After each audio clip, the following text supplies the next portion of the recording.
first before we start doing anything else. Okay, let's go. Yes? No. Okay, Me? let's get to know our I partner. don't see how my life is pertinent to the investigation. Binocular. That's a fair point. All right, for the good of the investigation, what do you want to know? That's correct.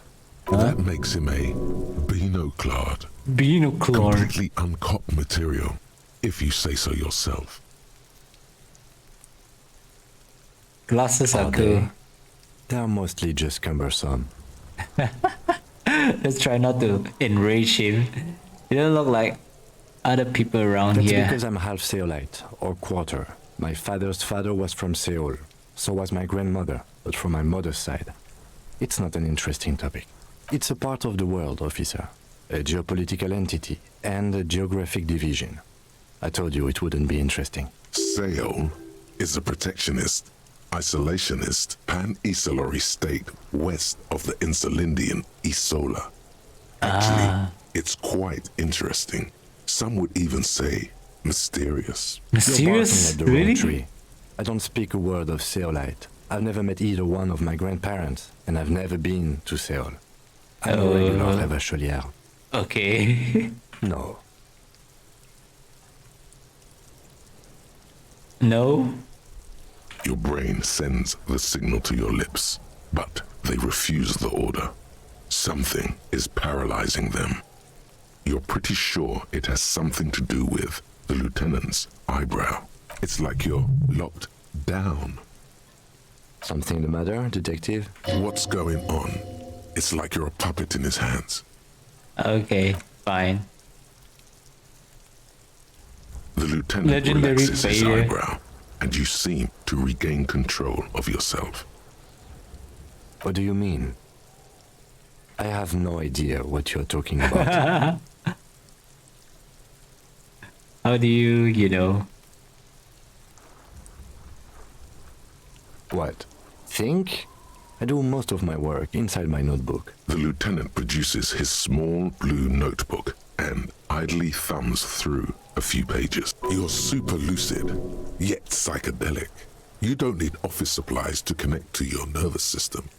You're special. Right. Good. Let's change the subject. Okay, let's go.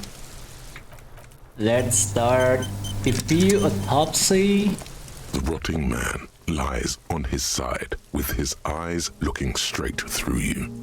The belt is still around his neck. His body is supine and open to intrusion by autopsy.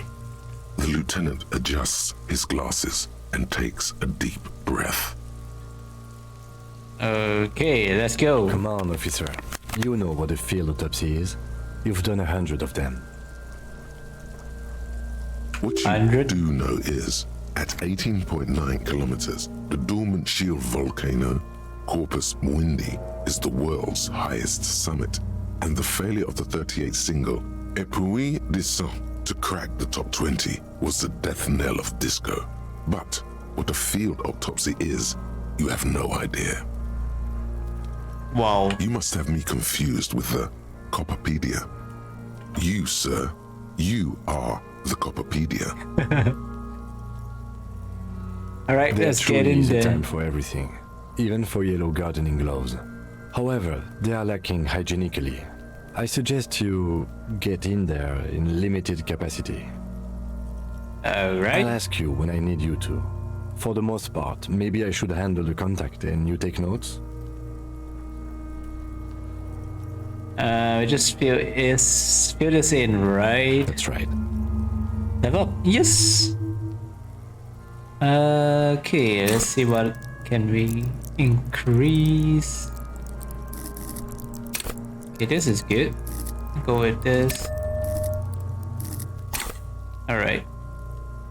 Open your ledger at the field autopsy form.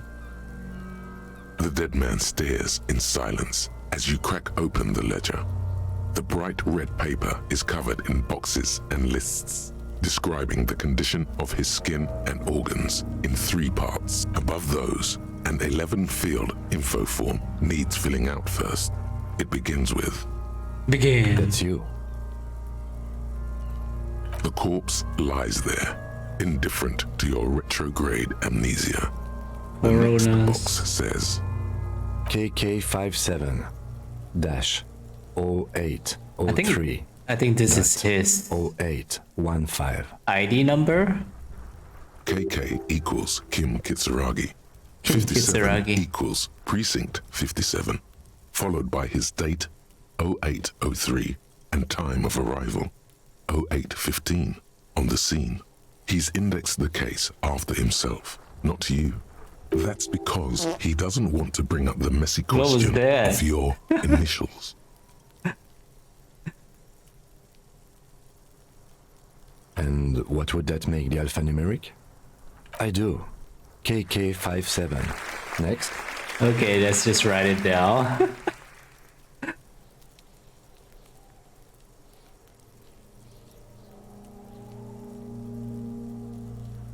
Okay, next NA. name, Next.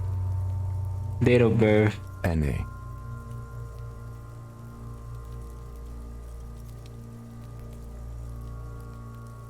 age, Roughly 50. 50 years old. Try 40. Really? The damage is so extensive, it's better to err on the young side. Okay, let's go. He nods. Mondial. Subgroup Occidental. As per your observation. The pudgy mess looks neither mondial nor occidental. It doesn't even look human. The next line says, as you read it, you think, that leaves out dark-haired Mesk, Sao, Sarah Mauritian, Kedratic. Lighter-skinned occidental means this man could be Vespertine, Oranese, Messinian. Those 3 are on the table. It has like a bunch of weird A races. solid guess, Mr. Racial Profiler. Sex. Fucky, fucky! What the heck? That girl. Pigs can have sex! What the hell? Nope, just ignore. Nor does he look male, with his pregnant belly and indistinguishable face. We're still going with March 4th. 51. 51. Right. What else? 9. Body identified by is non-applicable. 10. Case number is the same as the coroner's case. KK 57 0503 0815 listens motionless, with the cargo belt still around his neck. Only one box remains. Evidence of treatment. None. At least not after the initial examination.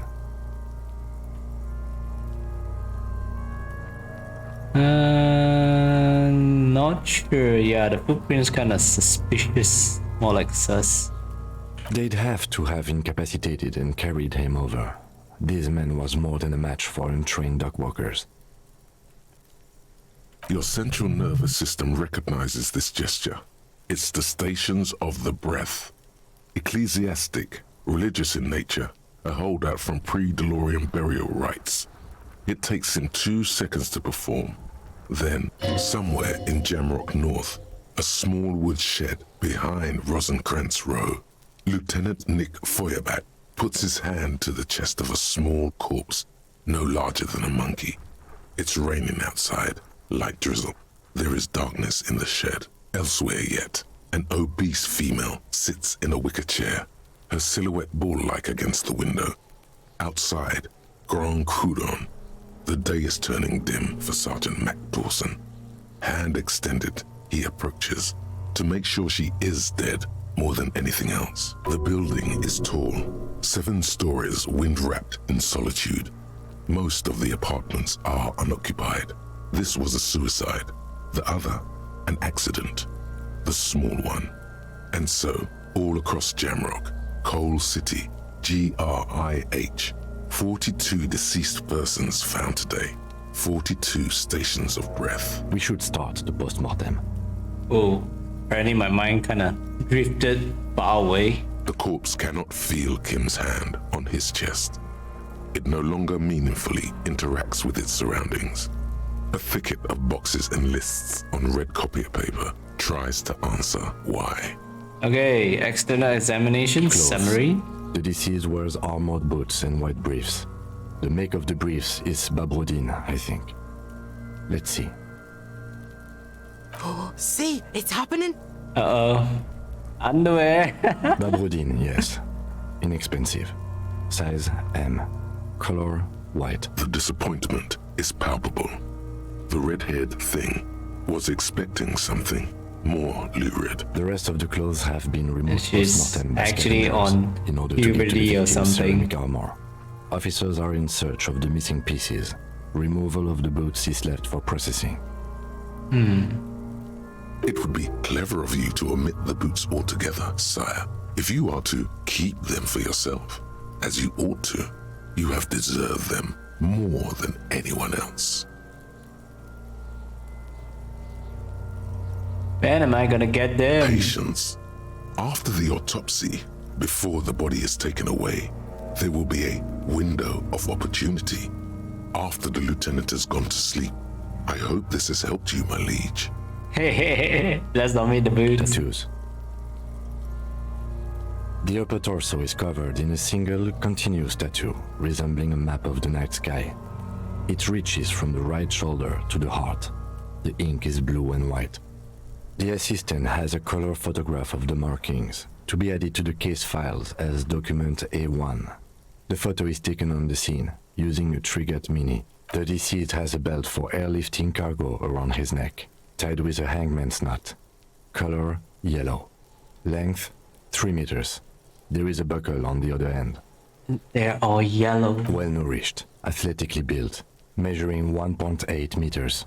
Generally consistent with age 42. Preservation is good. Ambient temperature below freezing. The spine is bent more than the lieutenant compensated for.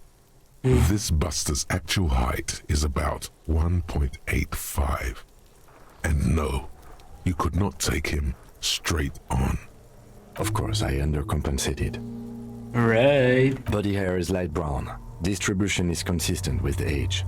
The deceased had male pattern baldness. Hair is combed back, short. Let me touch. The hair under your latex fingers feels cold to touch, wet.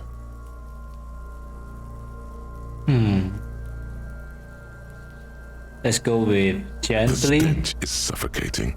Strands of dark brown hair start sticking to the latex of the glove, like thread of a rag. There must be brilliantine in there. He's combed his hair back with oil. Adding the brilliantine. More hair sticks to the glove. Hair off the rain-soaked head of a dead man. There are bumps and dips on the skull below. An alien landscape. For a fraction of a second you feel something, an irregularity, but then it's gone. Too minute to register in your mind. What? A bump? What was what? Brilliantine. There's brilliantine in his hair. Adding the brilliantine. Let's go. Lividity is consistent with hanging. The head is congested. Contusions are present on the head, chest, and thighs. Consistent with stones thrown post-mortem. Low velocity. Fucking low velocity. You think Kuno doesn't know what you're talking about? No. Talking shit about Kuno's velocity. In addition, there are bite marks on the face, scalp, and chest. Consistent with predation. Ligature mark.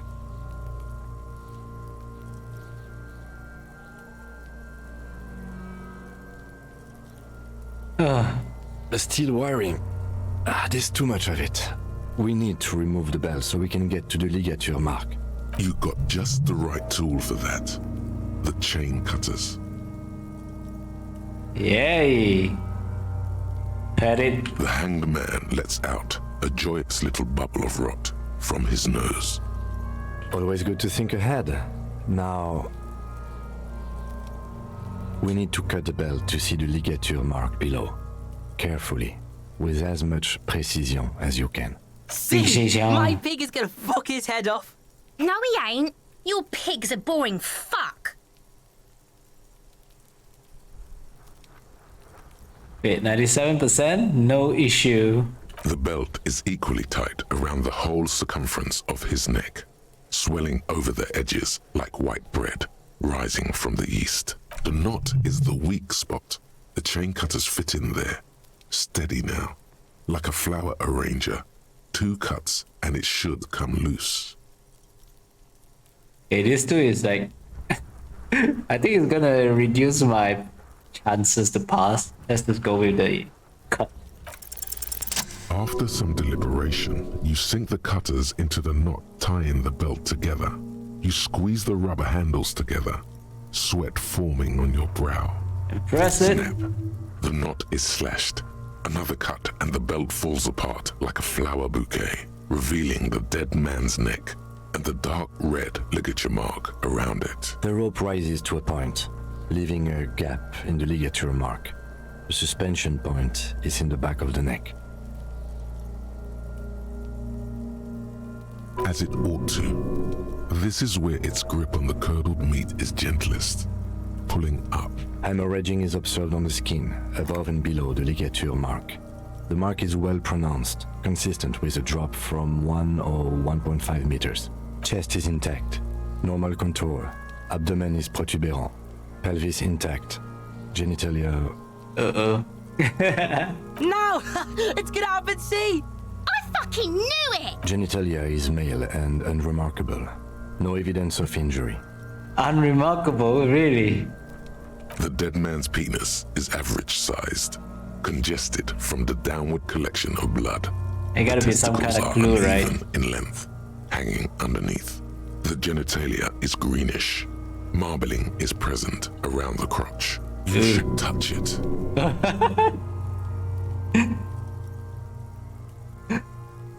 Doesn't feel like anything. A cold spot under your gardening gloves. Unremarkable and unalive. My pig's so fucking ill right now. Oh, your pig's pretty sick, I gotta say. Okay, let's go. Back is symmetrical and intact. Upper and lower extremities are intact, but asymmetrical. There are all combat injuries on the right hand, thigh, and hip. Bullets have bitten little pieces out of him. It must have been excruciating, especially the hip. Before you is a temple of pain that knew little tenderness in life. In addition, I see smaller, residual scars, too numerous to count, covering about 30% of his skin. 30%. Wow. From wounds sustained over 2, maybe more decades, dispersal and accumulation indicates long and active combat duty. Last item, hands. Pick The it up. hand feels heavy, filled with decay liquids, like it's ready to explode if squeezed hard enough. You're suddenly repulsed, so much so you feel compelled to drop it. Hands are clean. No sign of injury from struggling. Yeah. I was. Maybe I'm just not seeing them. Honestly, this stench is making it hard for me to think at the moment. Ooh. That's all for the external. Well done. What next? Ooh. It's time for internal. Okay, let's go. Central nervous system. I have nothing. Do you have anything on this man's central nervous system? You don't even have a joke. Nope. Musculoskeletal. Purge fluid is coming from the mouth. Not injury related.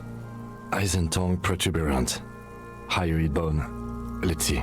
With his eyes almost closed, the lieutenant puts his hand on the dead man's throat and begins to massage it, gently. A rotting smell erupts from the mouth. Purge fluid runs down his lips, black and viscous. Oh, damn. You hear cracks as the lieutenant moves his sharp fingers inside the flesh, like the creaking of an old house at night. Yeah, jack that fucker off! The hyoid bone is fractured. The rest of the musculoskeletal system is intact. Unremarkable. Respiratory system. Oh. He's really doing it. The dead man's teeth cut into his gloved hands. Oral cavity shows no lesions. The victim has received dental implants, possibly after a combat wound. Mouth swollen. Hemorrhaging present in mucosa of the lips and mouth. No scream. No sigh of relief rises from the darkness inside. It's humid there. Sickly sweet air, unlike anything living. You feel like throwing up. Straight in that mouth. No, you don't. You can keep it in. You can keep anything in. Right, let's go. You manage to suppress the contractions trying to enter your stomach. All it takes is concentration. Through it, you see nothing but darkness. More meat and darkness. Hemorrhaging present in mucus. Oh, Hepatobiliary. NA. what? What is that? Are you a hepatobiliary expert? Hepato means liver, and biliary, the gallbladder and bile ducts. Nothing in your alcohol-soaked memory directs to having forensic expertise on either one. Neither am I. Okay. That's it. Same for toxicology and serology. NA. Unless you have untapped reservoirs of knowledge there? Reservoirs? No, but do they take obscure trivia and odd tidbits?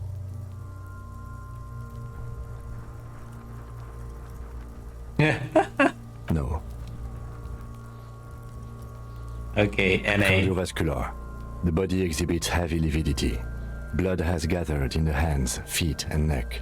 Hypostasis is visually consistent with the hanging. Gastrointestinal. This will do. Digested semi-solid food in stomach. Voila. Voila. Oh man. What's next on the list?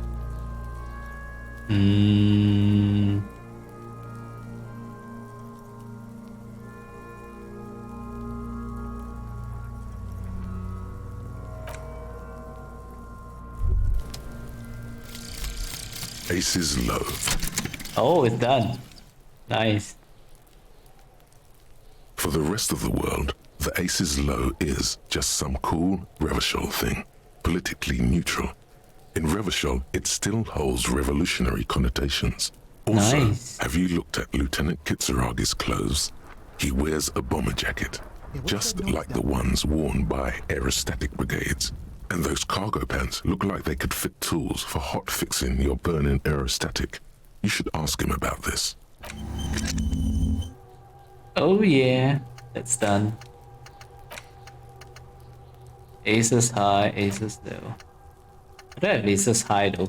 Maybe because I did not I did not actually accept it. Just go straight for that. Okay, let's go. Look at there's something The there. man lies on his side with his eyes looking. The lieutenant adjusts his glasses and takes a deep breath. Okay, let's I go. thought we decided to leave it to processing. Let's not turn this into some kind of circus. Damn it. This is turning into some sort of mega puzzle. Okay, so you can sneak out of your room maybe, after he's gone asleep. Yay. I thought we decided to leave it to processing. Let's not turn this. Damn it. This is turning into... Okay, so you can sneak out of your room maybe. Let's see. We have bite marks, contusions on the head and chest, and a ligature mark encircling the neck. You'll need 3 fields. Leave a 4th one too. Be thorough if you want maximum results. Okay, let's go. Head, chest, and scalp bite mark injuries. Predation by birds has caused damage to the body. Odontologist does not need to be consulted. And your opinion, officer? Oh.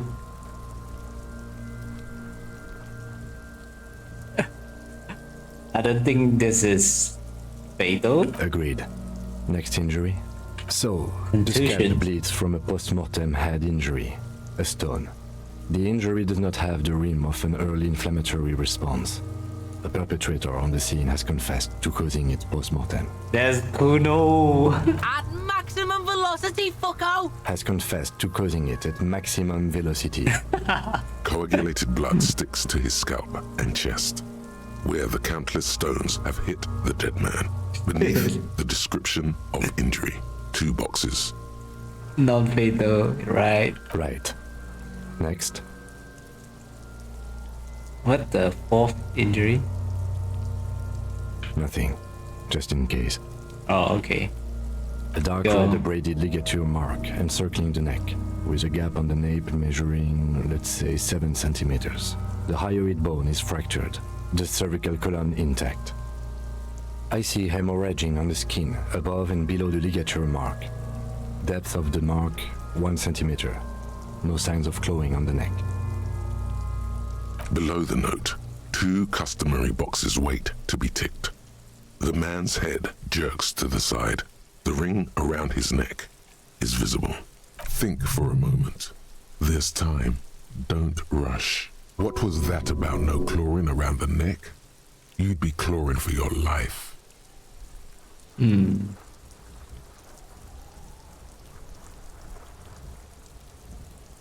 No signs of clawing.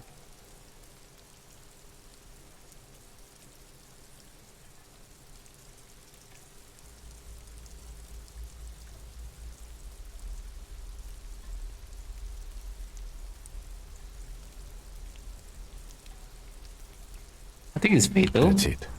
We have established cause of death. It's not much, and it leaves much to be questioned. But it's a start. Let's wrap this up. I pronounce this field autopsy over. So first, Well, we established probable cause of death.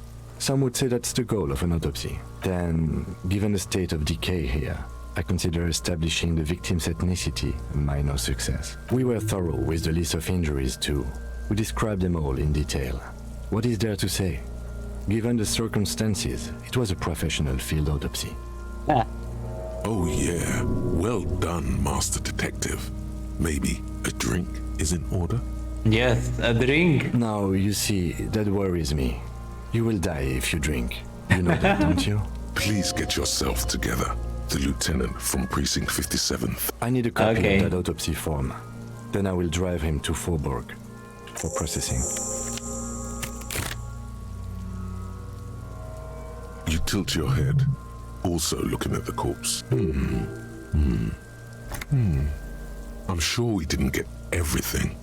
There's always something. Oh,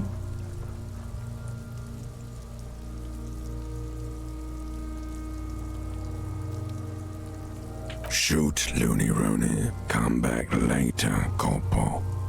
Amuse yourself with my frank manners and my memento No, mori no. features, there's definitely something. if possible.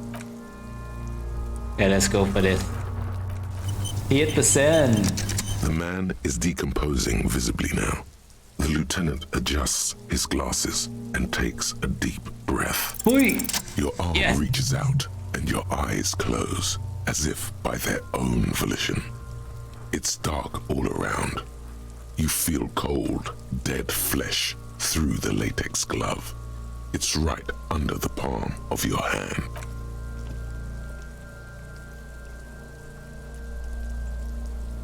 His face, his cheeks, his nose, his fat, swollen lips. Like a rubber spider, your gloved hand crawls on his features. Everything is silent. They are swollen shut. You need to really push to get in. Only the little one fits.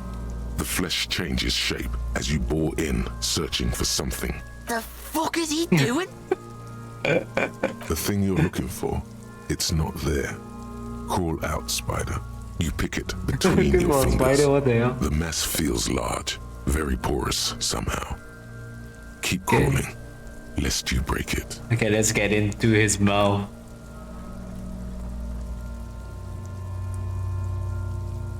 The oral cavity is Oh, cold shit. and moist. A ball-like tongue attaches itself to the base of the mouth, lolling around like a scallop. Gallop.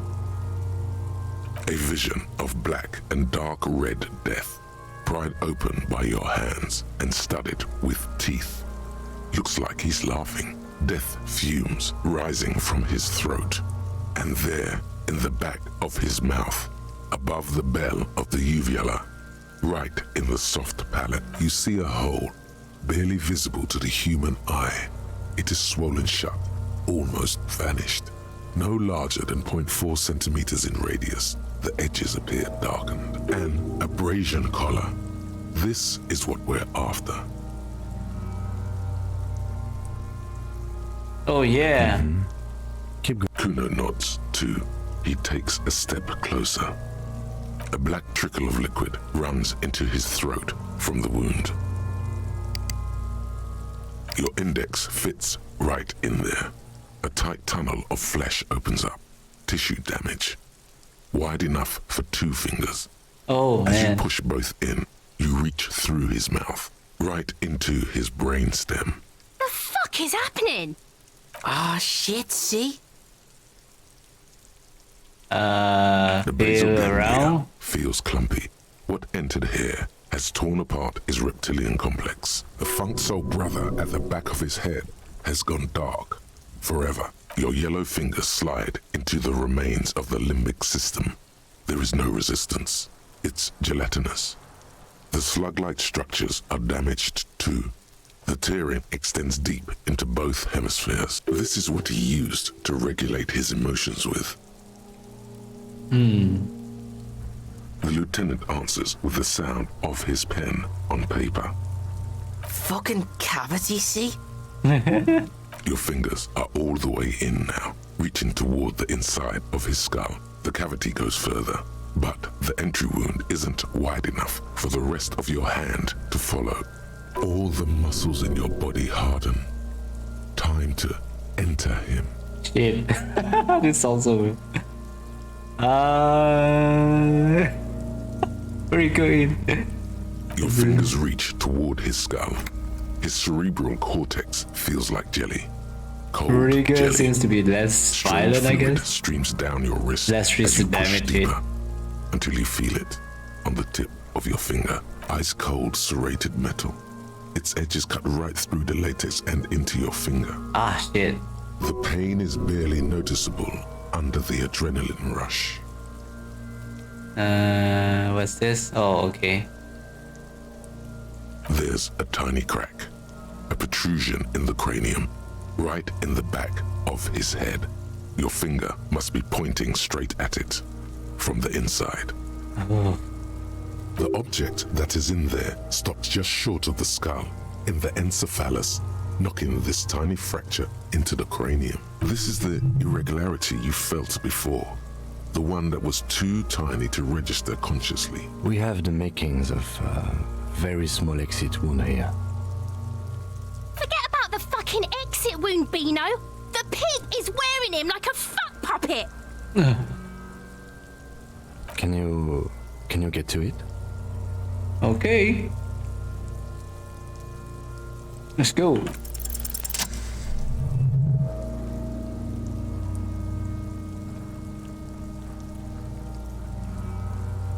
You pick the object between your index and middle finger. Two Feels finger. sharp, like metal. You press your teeth together. Your jaw is clenched. All you need to do is just... Slowly pull your finger out. The inside of the head feels cold and smooth, like a glove. Sweat dripping down your brow. Careful not to lose the prize between your fingers. With a plop, your hand emerges from the mouth. The garden glove is covered in blood right up to the wrist. Between your fingers, a small flower. A blossom made of lead. Right. Fucking beautiful. A bullet.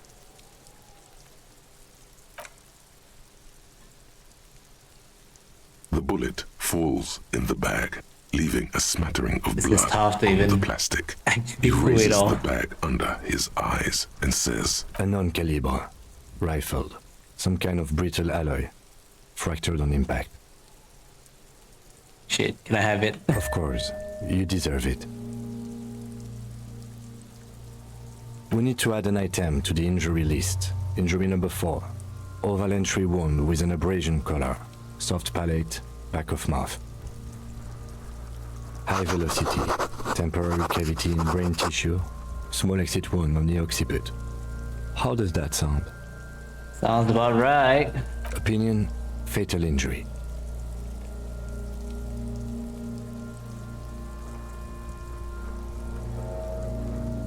That was Dan. This time we have extensive tissue destruction away from the wound track. This time we have a bullet. And one last thing, we should amend injury number 3, ligament mark. New opinion? Right. Non-fatal, post-mortem. He's proposing the bullet was the real cause of death, and the hanging an attempt to conceal this fact. Treatment, officer, is an attempt to manipulate the body after death, to hide the real cause with a false cause. In this case, this injury here. Yes, and the belt around his neck, the hanging, even dragging him to the yard. All of it was done after this man was already dead. I did not just come up with this. I've had my doubts since you showed me the tracks, officer. Why did they carry him over? Why not march him? There is no satisfactory explanation. There have been other signs too. Small details. Everything Yay. is too neatly designed for task. us to assign probable cause here, as we did, full-heartedly. Well, no more. We almost fell for it, he thinks. Almost. There is, of course, the very real possibility he was both shot and hanged. Quite difficult though. To put him out of his misery? It's possible, but it does not explain all the other dubious things here. Lack of struggle, primarily. I may be intellectually sloppy, but I prefer one theory at a time. And this just smacks of treatment to me. That's for us to find out. But this, it will make finding them just a little easier. Nice. To hide something. The real killer, the real motivation, what really happened here. Yes, we should take a closer look at it. I am certain it has more to tell us. This little thing could reveal much about the weapon that shot it. Right. Okay. Oh, you really do. I am glad to hear you say that. Your room in the Whirling in Rags should come with a bathroom. Be sure to make use of it in the evening. Yeah, it's already in the evening though. We put him in a bag and carry him to the holding pen of my kinema. The body bag should contain the odor for the duration of the transport. I would drive him to processing, but it's too late to do that today. I'll do it first thing tomorrow. No problem. One Okay. more thing. This was really good work, detective. Nope. I'm not gonna drag him over yet.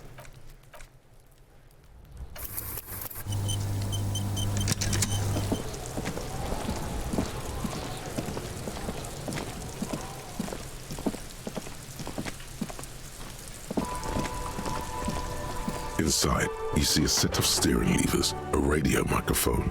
All right. Ready? I turn, you press start. It's next to the preheater. The dashboard lights up with orange glow. The rounds per minute gauge jumps, and the engine of the Caprice Canadian comes to Oh, that's loud.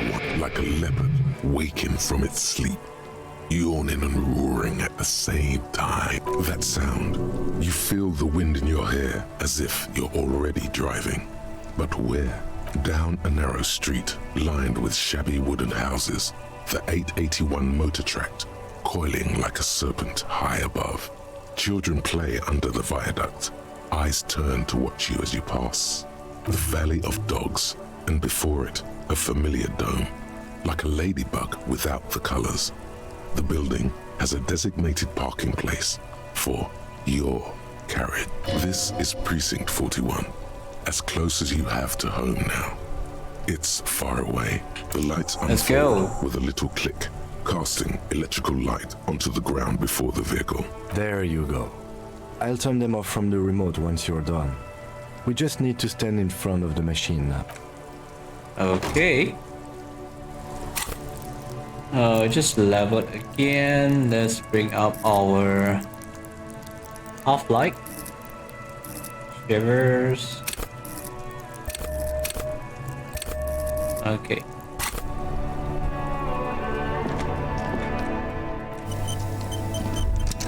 As you hold your ledger's clip under the headlamp an iridescent hologram appears. Oh. A street grid and the veins of a great river.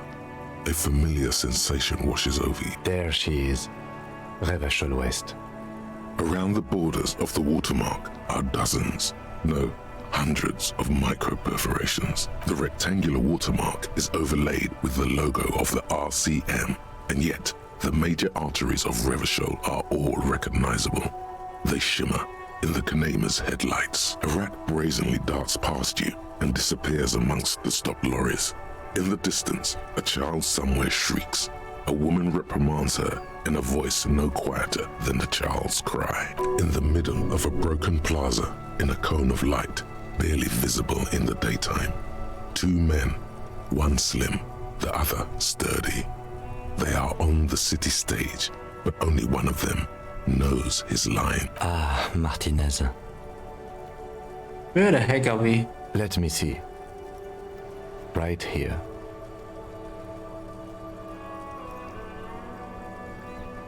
No, it does not. There are many of them, and they are divided into 3 separate rows. The first row has 18 dots. The next is the longest. It runs all the way around the border, and then some. There are so many, it's hard to count. More than 150, at least. Maybe even 200. The last row has 3 perforations. As you look at them, you feel your index finger reflexively contract 3 times. Yeah. And something you'll do again before this is all over. Those are perforations. They represent your record as an officer of the RCM. They are your statistics, as it were. I should have guessed you'd keep a record. Officers often do.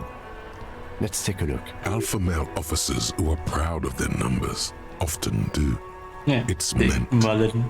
Son, here is where we score your life performance. You better hope it's good. Right. The first row represents your years of service. 18 years. Wow. Okay, not bad at all. What did you do before you volunteered? Well, got drawn like a megastar. The hell? It sounds like a cult.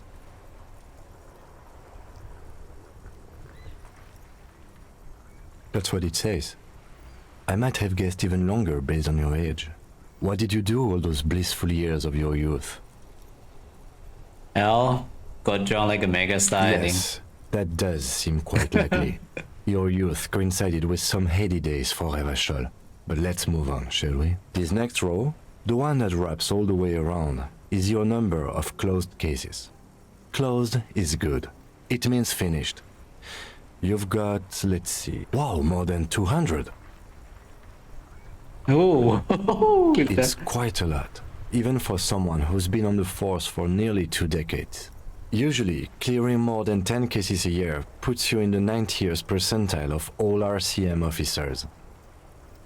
Ooh, that sounds remarkable. Call it what you want. You were a valuable member of your precinct.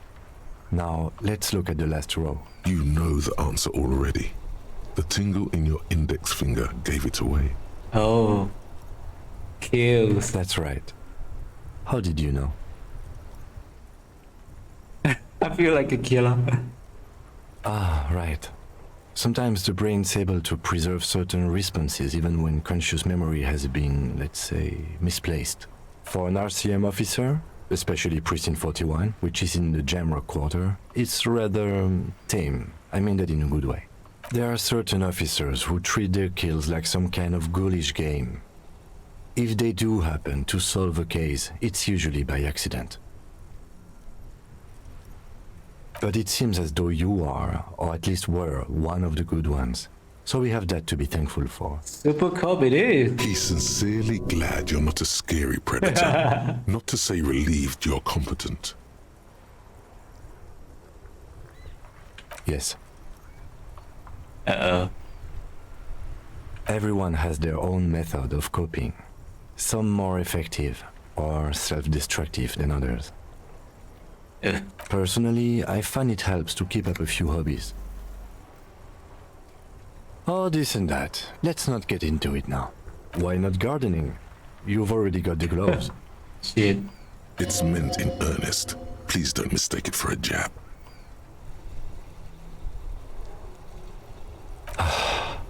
If you want to pour out the booze you've been carrying around on duty, I'm certainly not going to stop you. No. As you No. will. I'm gonna kick the booze to buff myself. The lieutenant nods. Okay, let's go. I'll go turn off the lights. You can now see your statistics on your journal page, to the right of the task description. Interesting. That, you know, that pants thingy. Necromancer pig. That shit was dark. Going in there like that. Oh, brutal shit. Tell me, Kuno dies. You gonna pick one out of his brain like that too? Kuno's gonna go out in a hail of bullets.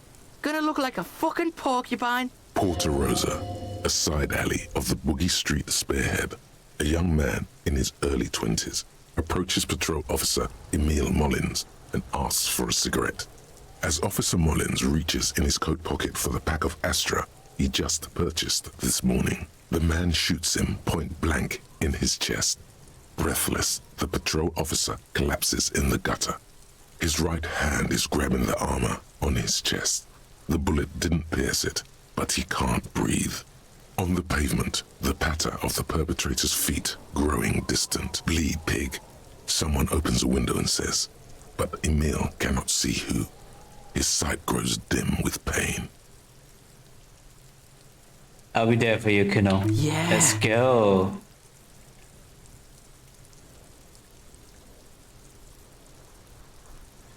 Ooh, that's 58%. Kuno doesn't Okay, let's go. fuck We with should Kuno, be yeah? able to roll for it now. It's not Kuno. Yay. It's Kuno S.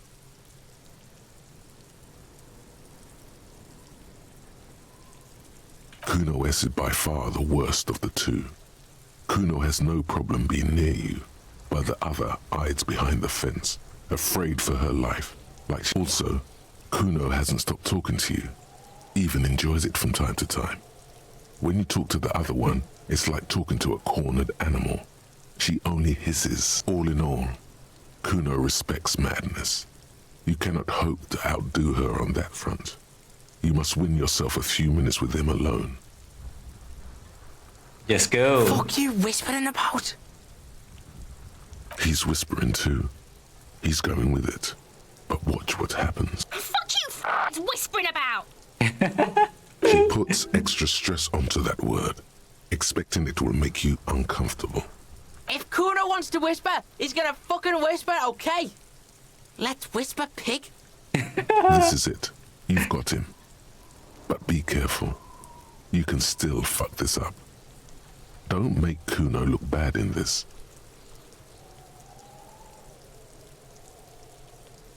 Kuno likes something crazy.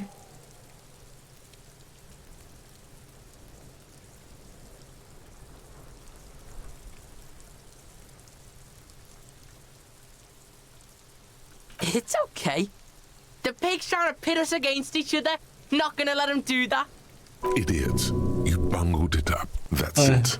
You let him off the line. That was a bad, manipulative thing to say. You should understand. I got you. Try to fuck my Kuno. Try to fuck my Kuno away. Me and A chill comes over you, the wind from the boulevard south, lashing you for trying to separate them, I for trying know. to take the street out of Kuno. Wait, Okay? It's not Kuno. okay, let's go. It's Kuno. Fuck you whispering about? He's whispering too. He's going with it. But what? fuck you. She put If Kuno wants to whisper, he's gonna fucking whisper, okay?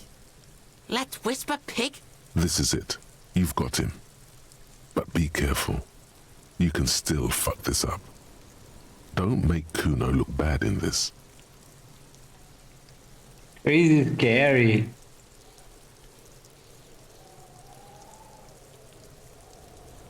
Crazy? You don't know the half of it. She's not crazy. She's insane, dangerous. She's smoked a man. She's done people in, probably even pigs. Stop talking to him! Kuno, I'm fucking warning you! You're gonna get us into shit! Uh-oh. She understands what you're trying to do. Yo, see? Did Kuno not tell you? Kuno told you. Kuno talks to whoever he wants. Yes, that's the right one. Talk, pig. Kuno's got it under control. You did it. They're separated. He's even turned his back to her so she can't read his lips. Fuck. She can read lips. You should cup your mouth. Damn, man.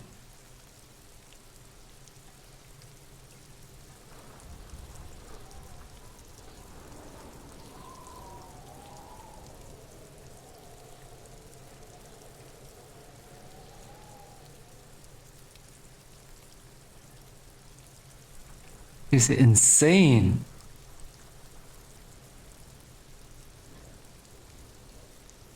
Kuno means she killed someone. That's right. She's a killer. Like, actually a killer. His little green eyes are fixed on yours. He's meant everything he said before. But right now, he not only means it, he is sincere.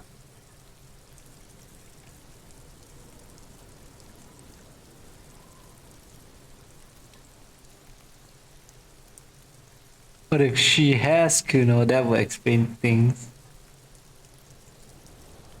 Are you serious? Killing is serious shit. Kuno's always serious about the 488. 488. The criminal code doesn't go higher than 190. She's probably killed a pig too.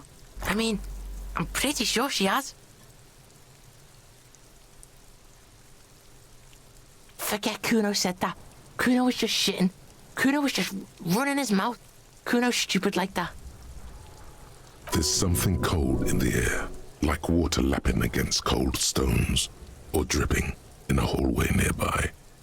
3 years ago, there were shoes in the corner. A cop would be too large for her to overpower, but a determined child of her size can still kill the vulnerable, the elderly, the homeless, or other children. Yeah, man. The creature peers at you both from over the fence. There is something searching in her eyes. Fear. Yes.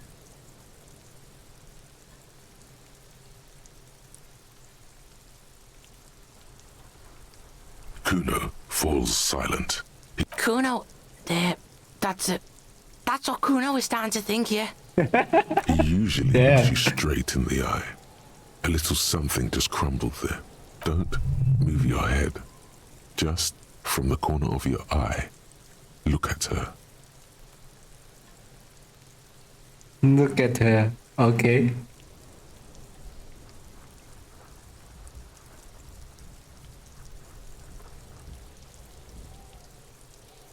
Though her friend spoke too low for her to hear, Kuno S is not smiling anymore. Oh.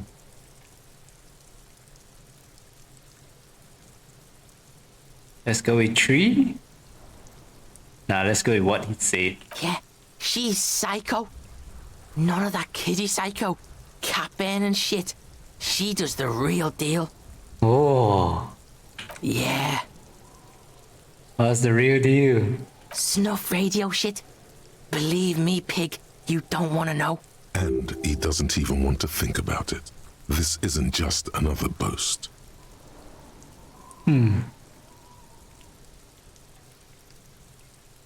Yeah, she would have liked to fuck him up, but she didn't. Kuno wasn't around, and C was with Kuno. Look, Kuno's gonna put you at ease. We didn't do it. He speaks the truth, my liege. Oh.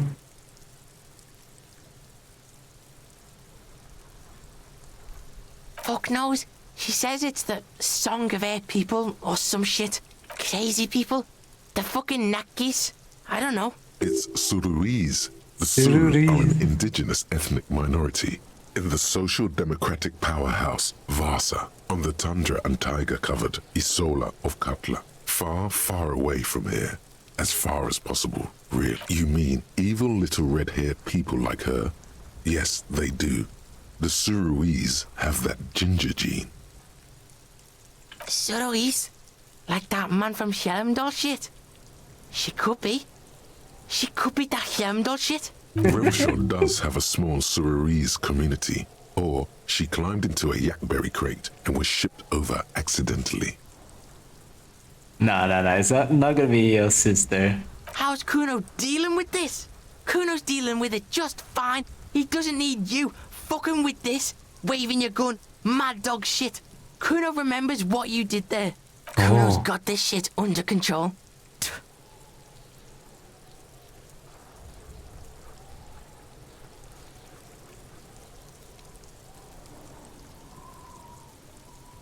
Let's go. You need backup. Listen. See, it's Kuno's go-to. Kuno's protecting her. You fuck with C, you fuck with Kuno. This is what it all comes down to. He needs you to take him seriously now. I'm going to kill you. I'll run when you put the cuffs on her, sneak up on you later, and fuck you up. You understand? He may not be able to do it, but he will try. Right now, he believes he will.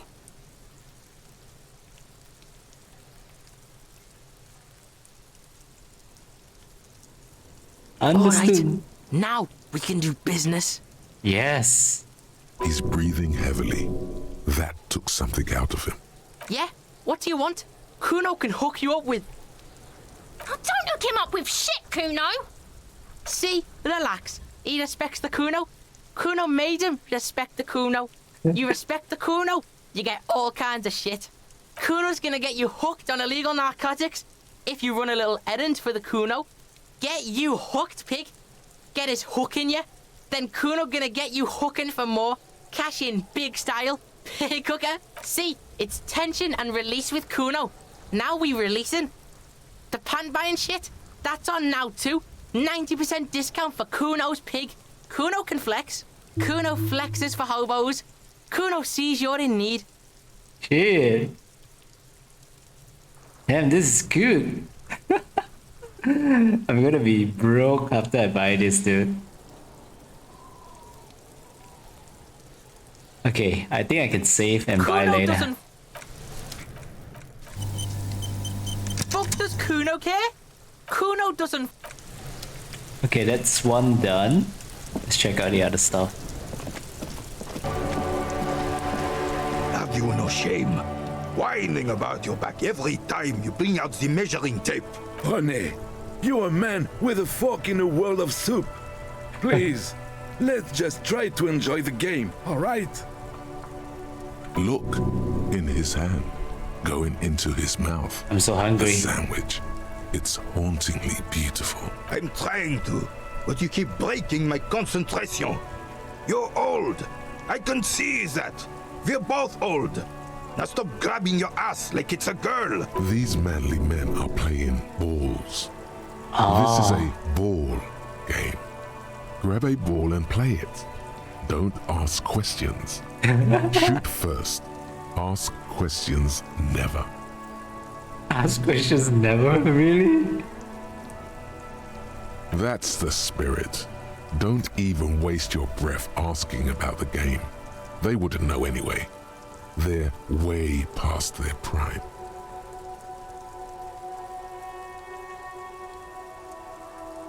Woohoo!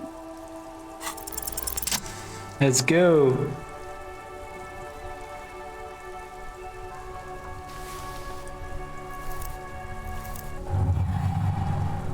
You are immediately surprised by the ball's lack of weight. No matter, you'll make it work.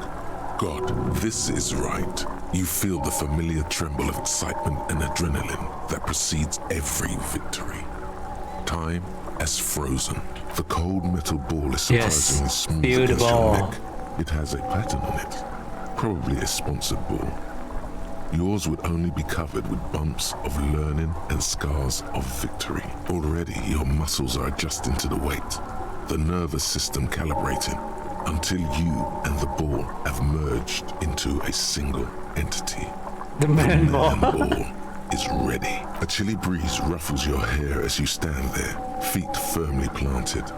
All sounds, smells, even the wind Everything fades until the only thing left is the union of man and boar. West, in the Grand Couronne area, a sharp overhand left from Arsène-Luc Edelbrock sends the Samaran heavyweight champion, Koistia Miasnok Koistanicha, flying to the mat. The crowd goes wild.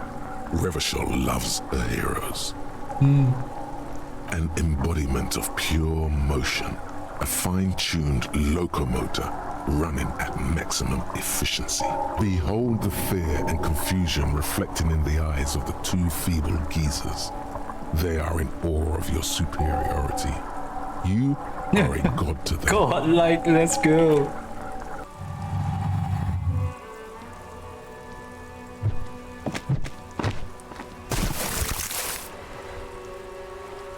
What have I done? Merde! Bordel de merde! A whorehouse of shit? It wasn't whorehouse of shit. The shot was at least 23 meters, probably 24, and then some. Nothing to be embarrassed about. What the hell is your problem?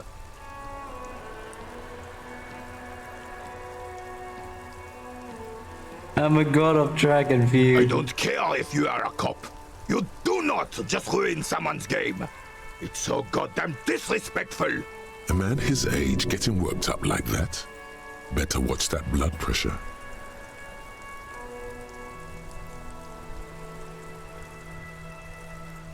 You vandalized our game, son. We can't play pétanque with 5 bull.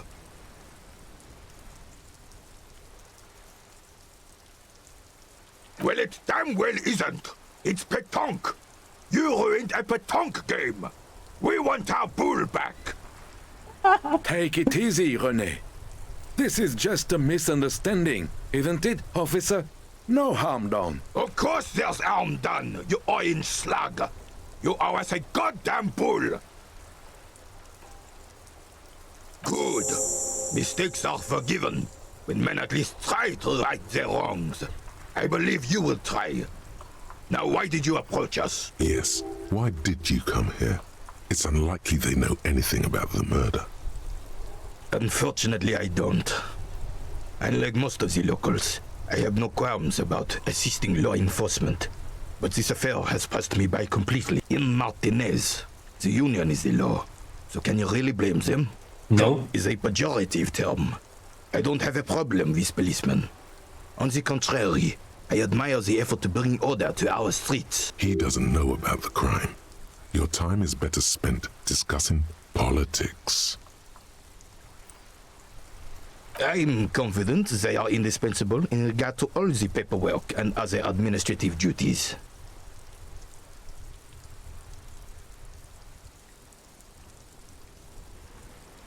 No man can afford to turn his eyes to the horizon if his rear isn't secured. If the women folk take care of that, then men can tackle the bigger issues. Right. The RCM doesn't discriminate. Women are held to the same standards as men, and as reflected in the quarterly statistics, are equally effective in their jobs. Unlike men, they also have to deal with the very same mentality you two are displaying right now. If it weren't for this, they would outperform. I'm glad at least some people keep a level head in these turbulent times. Yes, the terrain here provides an interesting variety to a familiar game. Yes, it was Heavy artillery fire, you say? Ooh. Why what?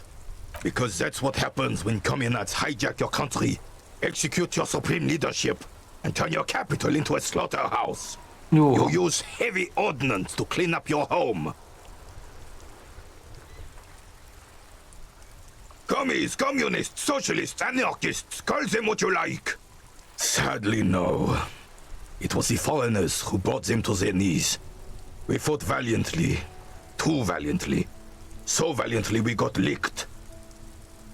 Should have fought dirty, like they did with their suicide sex cult propaganda and mad anarchist women strapped to shrapnel bombs. We didn't though, and we lacked caliber. God bless him, but the suzerain's cannons simply weren't big enough. It was probably a bit more complicated than that.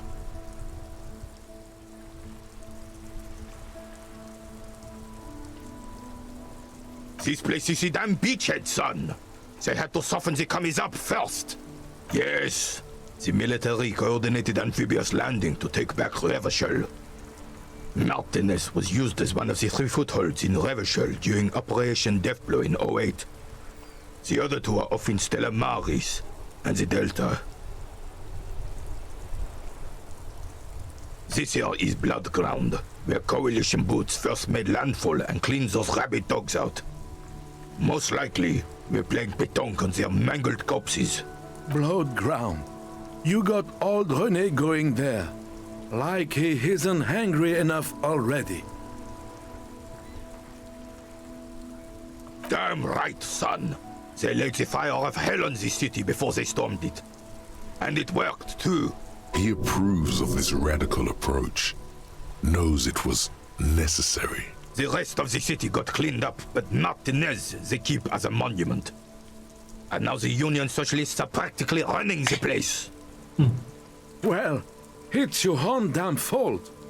You, we, the coalition, Revachol, whoever you want to blame, never finished the job. Officially, the party never surrendered.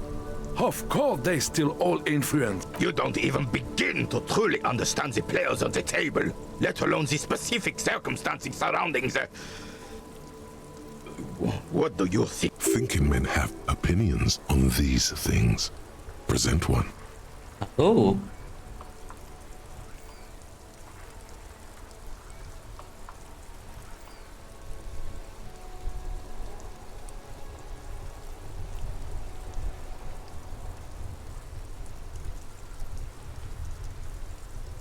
They're not. And I'm sorry it had to be them.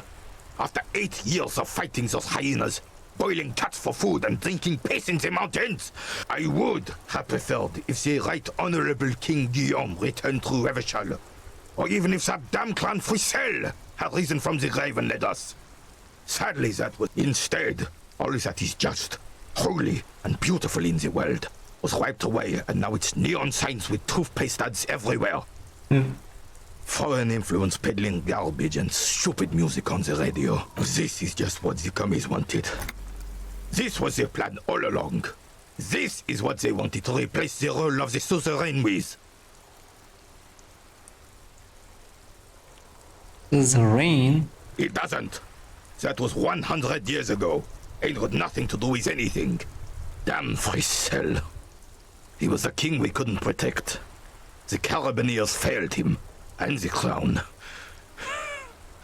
He died in the hands of the Hyperlay, in a very public execution. He slouches as he says that. It makes him smaller, admitting they left the king to the mob. A true king in both blood and mind led Revachol before Frisell. He would have been better, but the damn commies drove him into exile. Some manner of self-deceit is present in his thinking. Sounds like this Guillaume abandoned him. And he... The suzerain is the king! Has everyone forgotten already? They've forgotten already. It's no use talking to you. You were still in Daddy's borders when it happened. When we took our last stand against the Fifth and rode the cavalry straight into gunfire. An extremely inadvisable strategy against automatic weapons. Yeah. Be sure not to make the same mistake. Ah, yes! King Philip III! Oh, absolutely. At the mercy of a cocaine-snorting tyrant who emptied the treasury so he could sleep on a bed of gold. A superpower, feared and respected. A testament to what this country can be, and decisively, without fear of offending the sensibilities of the frail and weak-minded among his subjects. This is something the insurgents never understood. A nation is only as strong as its leader. That's why it was such madness to try to... Don't get started on that again. What happened, happened. The Carabineer doesn't reply. Right.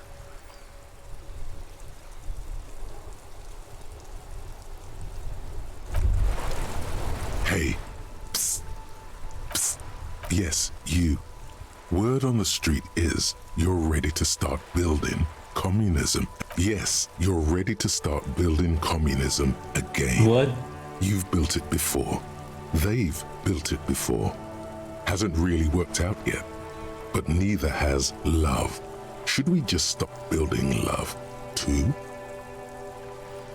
Love Good. wins. We need tender men like you building gargantuan communism. Word on the street is it's going to be 10,000 times larger than any communism previously attempted by human beings. Is that right? You keep saying things like, down with the bourgeoisie, eat the rich, sodomize the landowners, impale all people who have more than 25 real in their pocket, literally murder all human beings regardless of their political beliefs. That kind of stuff. Funky style. Very funky. So tell me, do you have any questions before we fire up the big communism builder? Or do we get right down to it? Failure. It's about, yes, abject failure. Total, irreversible defeat on all fronts. Absolutely vanquished, beaten, curb stomped and pissed on. Until you came along. You will reverse the fortune of the workers of the world. You alone, against every living thing, against every human alive. 800 trillion real in the hands of an impossibly well-organized ruling class. Towering city blocks of bankmen who have the ears of prime ministers. Million-headed armies of nations and the love of your own mother. You against the atom, the charm and the spin, where the whole world failed. Matter You are failed the last to bend to communist, human really. will. Human will fail to get out of bed and tie its laces. Now get to work, comrade. Oh yeah, get the firing squads and the animal wagons ready. Too late to back out now. You can't make an omelette without breaking a few. As you turn, a bright light catches your eye, making you from a distant sunset, a stage light, flash photography, nowhere in particular. It's just what superstar law officers do. Yeah. Yeah, you have. You're a big dick cop, Dick Mullen. Salam Rocky Baye. Bad with a sudden flash, the world freezes around you, and you along with it. I got another thought in my mind. Some kind of superstar.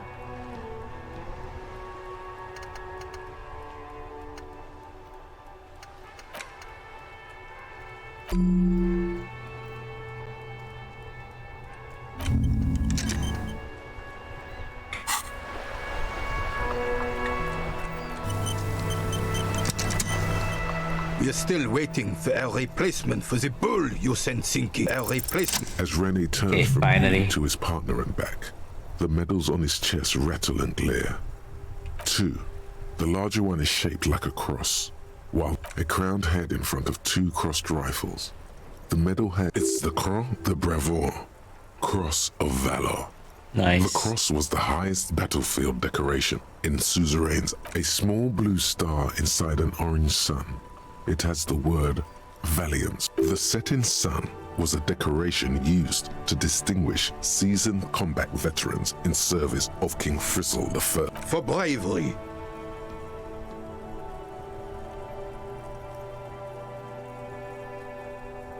I'm sure, but I know this uniform's reputation.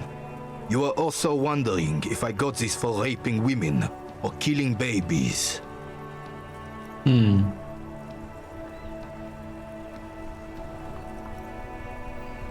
Honor is everything to me. Whoa, sounds like you're about to open the gates of conversation.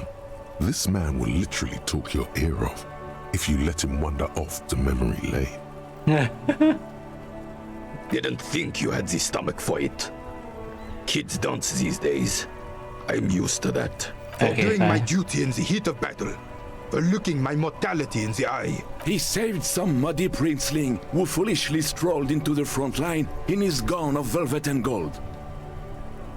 It was on the first months of the revolution here in Revachol. Unrest was spreading like wildfire. Marauders had taken most of the Couronne and were getting really ambitious. King Frisel thought he could end it all in one decisive strike. Alas, the young Drisson was all piss and no vinegar, wearing a tunic of purple velvet and cockatiel feathers to battle. You can.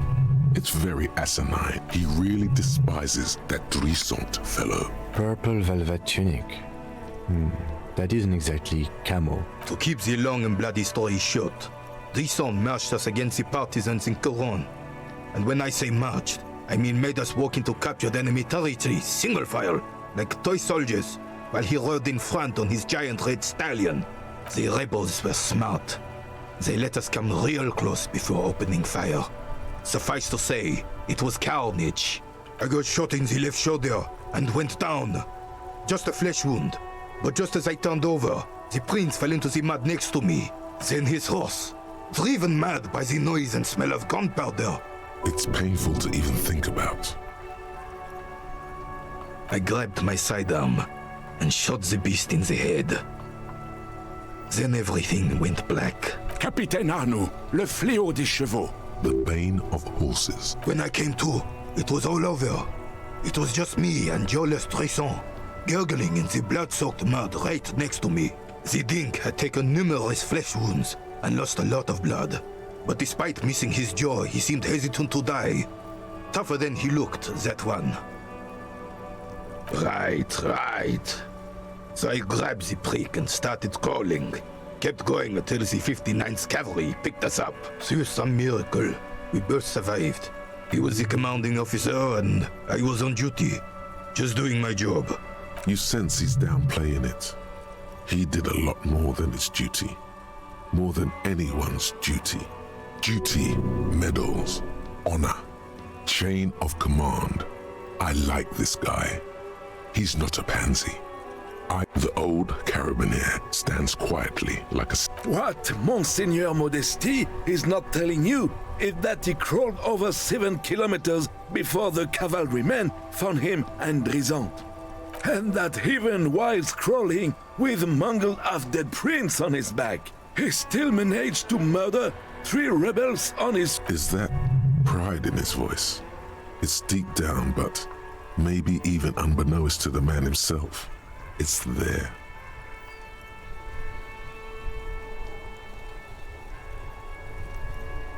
Maybe, but also bear in mind, officer. Oh no, you have to get shot repeatedly, and you need to get your hands bloody too. Do not speak of what you know nothing about, Poltroon.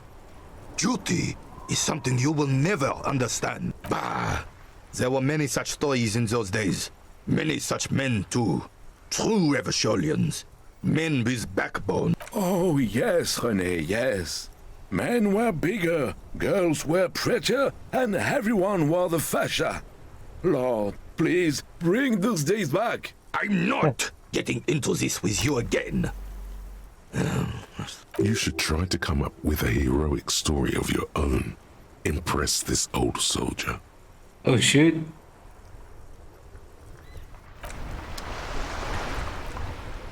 It's quite bad. And it's 8 o'clock. We should be done, I think. Yes? Excuse me? You have a distinctive way of walking. If I were to walk in front of you, we would surely collide. I hope you don't take this the wrong way. It's just a collegial observation. They say it's a scene-clearing technique developed by one of your lieutenants for gathering evidence. Yes, but containers contain things, shiny things. They're interesting. I don't know. Containers contain, I guess. I'm making assumptions. We should move on. No response. He's having trouble processing it, believing it even. A moment passes. You just forget about it.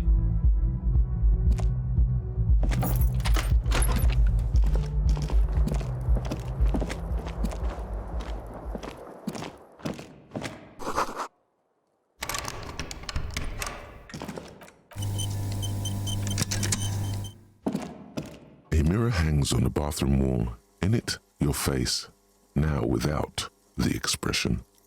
It's just hairy. Oh, I can actually locate the expression. Nice. It belongs in the new, the third decade of the current century. Enough time had passed from the failure of the revolution that, for a fleeting moment, free market economy seemed like the ultimate, uncontested way of life for our species. Things were good. It was smooth sailing. People made gold and champagne-tinted interiors and facades to suit the times. Forget about ostentatious orchestrations. For Revachol, your city, that meant only one thing. Guillaume le Million. Guillaume. If it doesn't rhyme, you're not pronouncing it right. Out of the dazzling swirl of disco music, in an open-air boîte de nuit, somewhere in Revachol West, you have some understanding of the near history of disco, plus the trivia everyone loved it. Maybe you thought some of the stardust would rub off on you? Not really. OO must have just stirred your mind. They're more like a disco rock band anyway. The click is used to spur on a horse. Sometimes you like to add finger pistols to the mix, because, unlike Guillaume le Million, you are a police officer. It doesn't have to be. You can swoon over Guillaume and his champagne cork smile whenever you want to. Maybe some of the stardust will return. Oh, I need the chain cutter. It hangs on the bathroom wall. In it, your face. The faucet is quite terribly mangled, but you just might be able to twist its parts into place. You handle the chain cutters deftly, applying just enough pressure. The faucet regains a recognizable shape. The steam stops. Told you that you needed those chain cutters. Everything is connected. The mirror begins to clear slowly without you having to wipe it. Yay! All done. The bed is cold and not. The fan is spinning. The lights are on.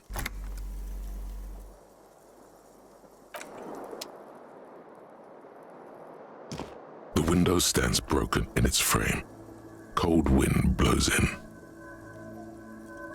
You see some lights shimmering outside. The shards face outward. A fine web of scarring covers them, more likely a projectile than a held-up. Something you've done. It is too large for a bullet. The shoe you found on the balcony fits the... Congratulations. You smashed the window with your own shoe.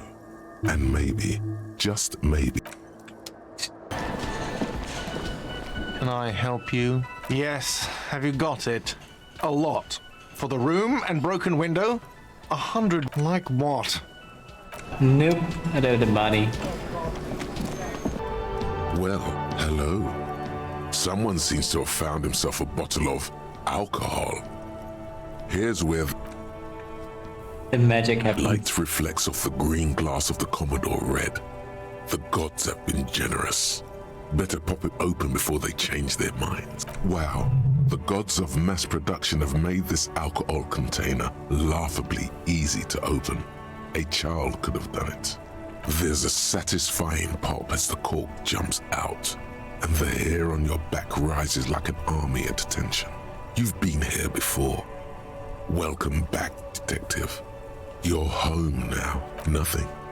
Some mental stuff. Nothing to be worried about. Physically, you'll be strong as an ox. A golden sun melts down your throat. Its rays filling your nostrils with sunshine. Your stomach melts from it into a happy, gooey mess. So does your mind. All the bad things are melting. You're you again. A real cop. A real detective. Incredibly well done. In the bottom right corner of the screen, there's an alcohol button. Alcohol gives +1 to physique skills. Physical instrument, half light, electrochemistry, endurance, pain threshold, and shivers. From the void we came, and to the void we must return. Okay, there's another one job done.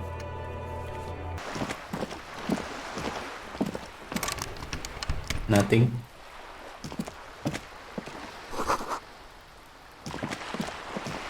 She spilled the paint? Oh, possibly. Let's check it out.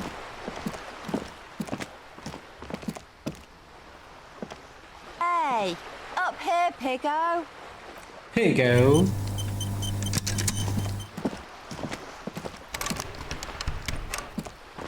The streets will flow red once more. A great torrent rushing down Rue de Esperance. You wait and see. The streets will not flow red with anything. Who are you? I'm Cindy the fucking Skull. What else do you want to know?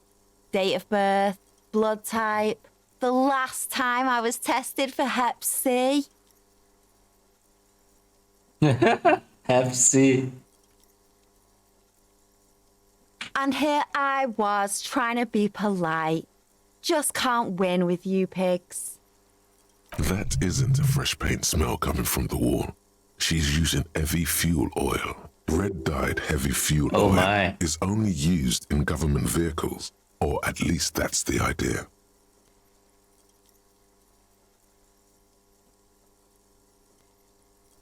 Can't you tell?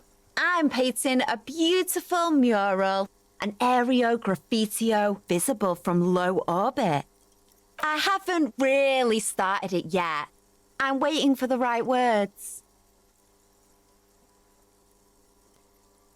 This place is severely lacking in havoc. Not even the occasional trash can fire to break up the tedium. I thought I'd mix it up, you know. Summon the forces of crime and social chaos. Have you ever tried your hand at graffitio? When faced with a blank wall, most people write unimaginative stuff, like pigs go home and Mona was here. We rarely see pigs round here, though. Just union cards. And my name's not Mona, so... yeah?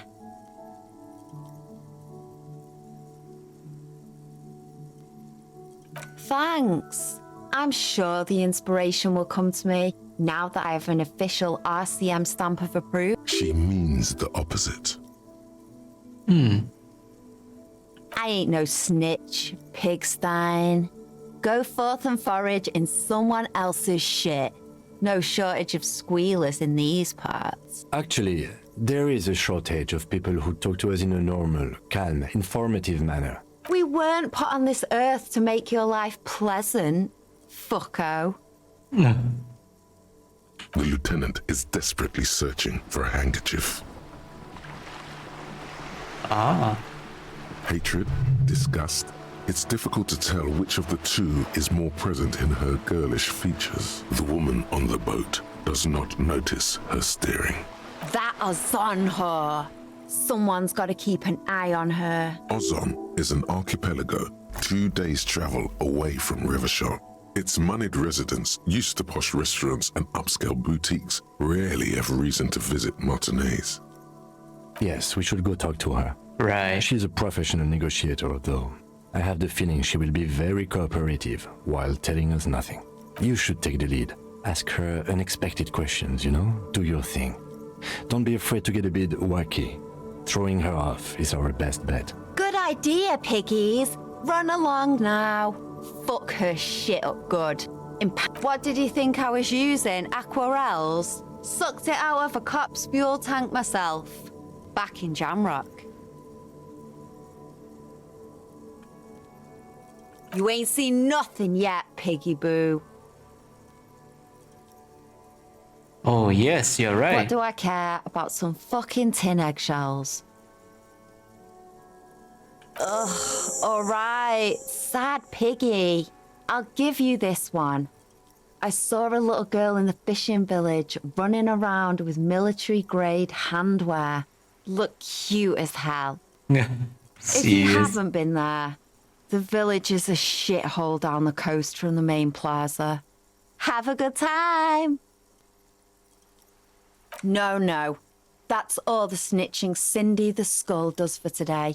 Actually, I don't even know why I told you what I have a weakness for animals. It's the animal thing again. Or a weakness for police officers, miss.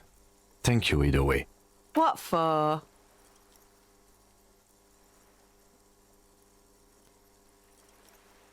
Well, if it's for art. But what kind of art are we talking about?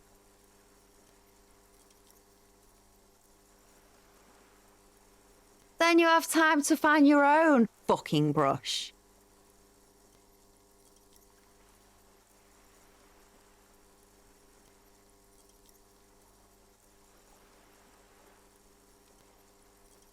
No.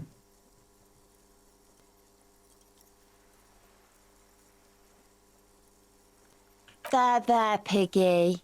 I guess art just isn't really you. 'Cause you suck in life and in everything. Shit, my conceptualization is impossible. Watch your back, ungulate.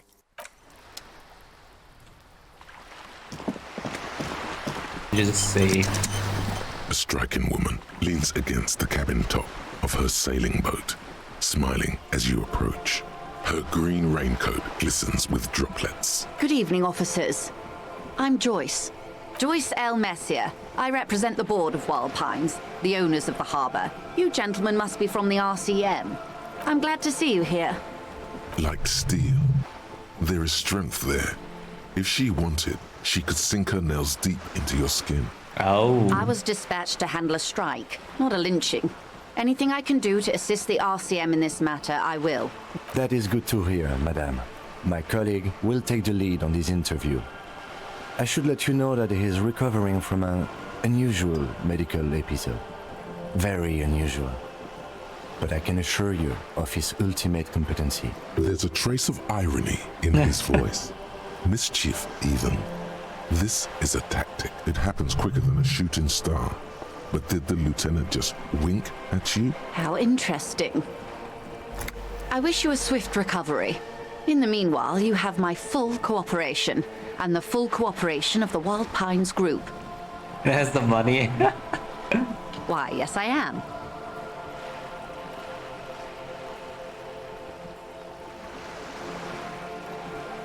Of course there are. We're on an archipelago. How else are you supposed to get around? Yes, we are. We are on Le Caillou. Technically, the neighboring Ozone and Fas Alamer island groups are archipelagos, while La Caillou, by contrast, is a single fertile landmass, the fourth largest island in the world. It is not an archipelago. Right. Okay, if you want to get technical, the point is we're all on islands here, and sail is still the most expedient way to get from one island to another, especially when you're in a hurry to resolve a strike. I haven't seen anyone else drive a souped-up Capri Kenema motor carriage either. Actually, that motor carriage has been specially issued to serve as a patrol and pursuit vehicle.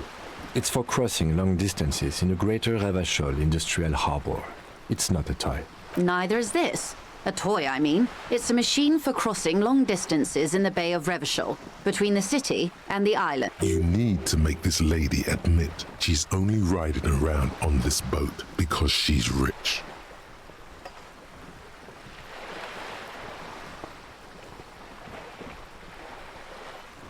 Before you do, it would be pertinent to ask other questions. Gather more info on this boat of hers.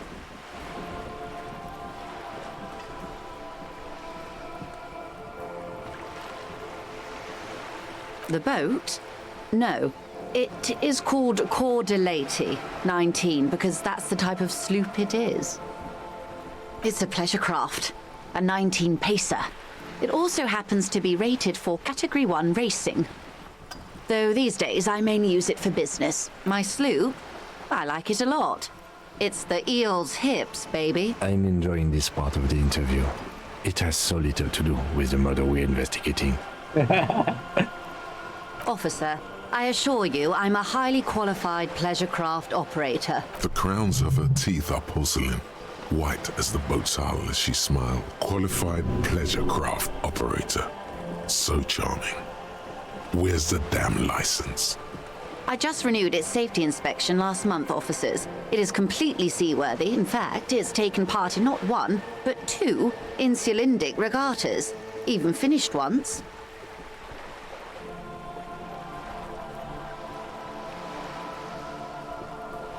The other time, I would have finished the race were it not for an urgent work matter, much like the one I'm on now.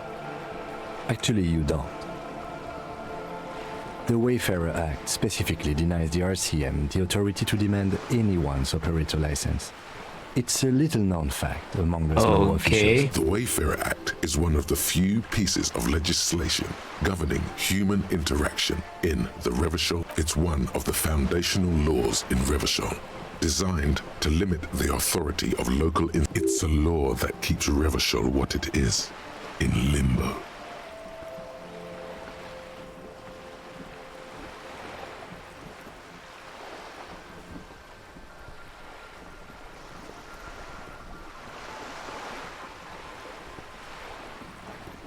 Yeah, I guess this law documents thingy is not that powerful. Unless it's their passport. No. Do you want to ask for the lady's passport? Yeah. Of course. Any more questions about the boat, sir?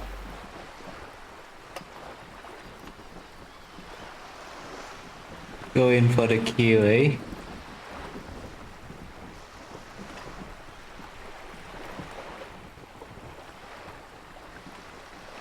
Oh my, the E word. You mean to say that it's a symbol of conspicuous consumption? That I'm a member of the ruling class?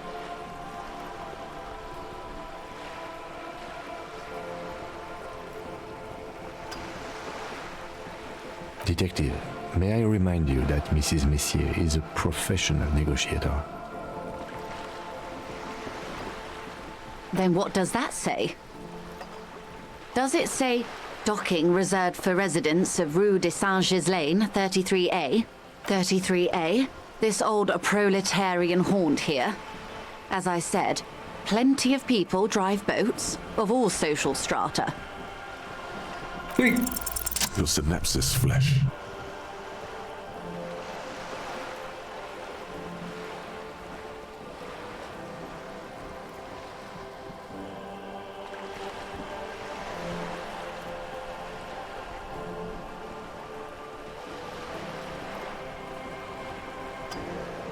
Yep, that's the stuff. I assure you, they drove quite the hard bargain for this space. But you're right, I am a bourgeois woman, and this is my long, incredibly lightweight, interminably bourgeois boat. What the heck? Bourgeois? Wait, I got something. Oh man, my class is done. Good.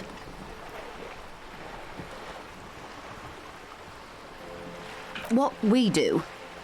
I'm afraid I don't speak for Wild Pines as a whole.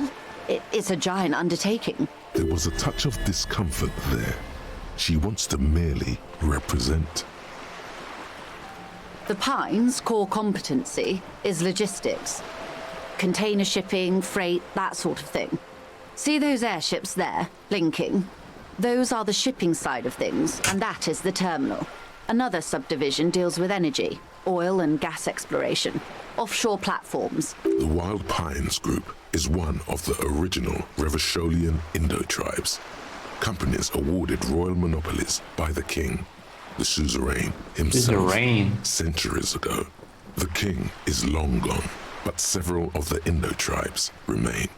Saint-Baptiste, Elysium, an unknown entity known as Brightest. Why, thank you.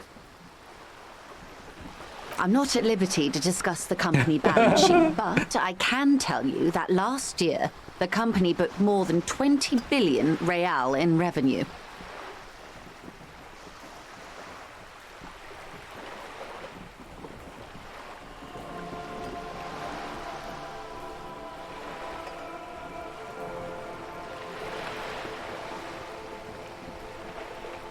70 billion is a large number, but the conglomerate employs 72,000 people.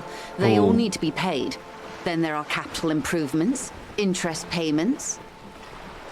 A conglomerate the size of the Wild Pines is like a shark. If it stops moving, it will die. Then what becomes of those 72,000? They started as an exploration and cargo fleet conducting trade between the Samaran and Insulindian Isolas 250 years ago, when pine ships explored the South Seminese and charted Lomantang on behalf of the suzerain. Centuries of care, deliberation, and madness have gone into this endeavor. Vessels pass through the great unrest to re-emerge with apricots in tow. The logic of the system is totalizing. It's taken everything from its employees to build it. You know more than you let on. Certainly it helped, but most of the original Indo tribes have failed or been absorbed. To survive, Wild Pines had to grow and adapt. You mean aside from being the terminal's legal owners, who are responsible for moving 8% of the world's cargo?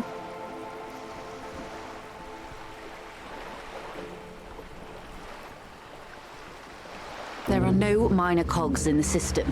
Each terminal must be accounted for, lest the entire system break. Every hiccup in such a system means thousands lose their jobs, the world over. I'm here to assure that doesn't happen. I need another slot again. With your help, hopefully, says her warm tone. Everything. Right up to, but not including, trade secrets. I believe the official title is Senior Labor Negotiator. In practice, I'm a grocery clerk. I relay the union's demands to Wild Pines and return with Wild Pines' counteroffer. And how are the talks going? They're not. That's the problem. The union stopped all negotiations a week ago, after that awful lynching took place. Wait, she just admitted that the lynching and the strike are connected. Now they won't even let me into the harbour.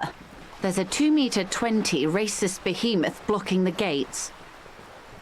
What can I say? The union employs a giant covered in tattoos. A racist giant. I guess that's part of their big tent organisation now. Yes, I believe there is a connection, but that's a subject for later. Let's say I was not making the kind of progress I'd hoped for when I first arrived. And when did you first arrive? I arrived 3 weeks ago. Yes, in the middle of February. The bay was still partially frozen then. I prefer to do these things on site, like the RCM. But the strike began in December. I wasn't the original negotiator here. I took over after Mr. Gaumont hit a wall with Mr. Clare, the union boss. Mr. Clare refused to speak with Gaumont despite concessions he'd granted the union in prior negotiations. This isn't the first time the union has gone on strike? Heavens no. There have been 2 prior strikes. Both times the union won significant concessions, including overtime pay and a medical plan. This time their demands are more, I guess you could say, aggressive. Ludicrous even, it's meant.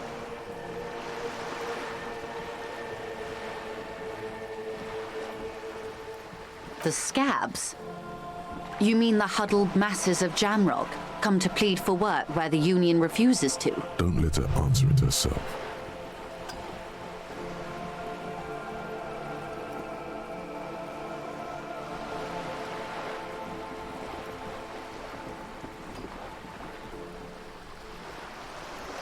If these strikebreakers were organized by Wild Pines or its affiliates, then it would be a company secret. I could not share it with you. Not yet, at least. It's implied. She's open to discussing this matter with you at a later occasion. Mr. Clare told him to... How did he put it? Fuck off, midget. Gaumont is short of stature, you see. Yes. Keep in mind, this is a negotiator Mr. Clare has worked with before, and who was more than fair with him and the union. There are leaflets everywhere, and banners. What did they say again? Every worker, a member of the board.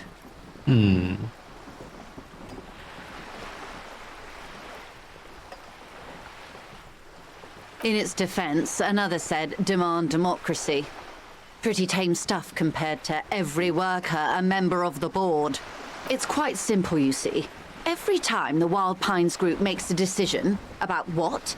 About anything, really, it needs the signature of each of the 2,200... Just so you understand, Wow. this is but one of 22 terminals owned by Wild Pines.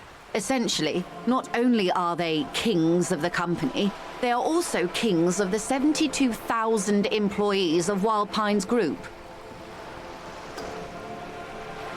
That may well be.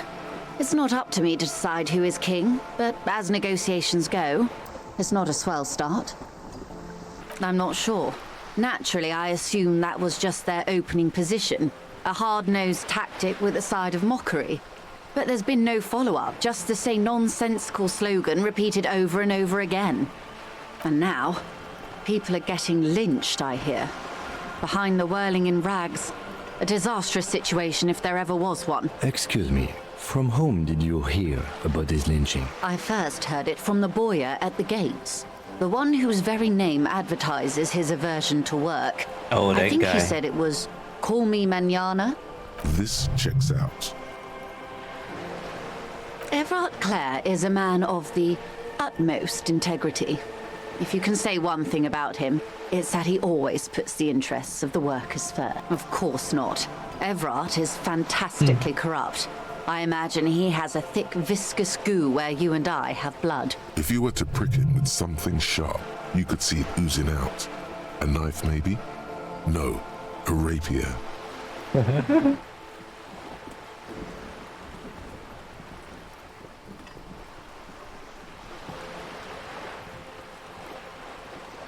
He is the most corrupt individual I have ever seen, and I deal with men like him for a living.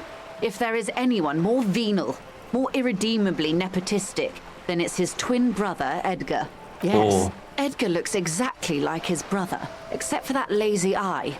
He also talks exactly like Everard does, and when one's term as foreman is up, the other takes over. It's how they circumvent the term limits, you see, with a funny little switcheroo. While in office, they've embezzled God knows how much of their workers' dues. The Débardeurs Union was once a perfectly normal institution.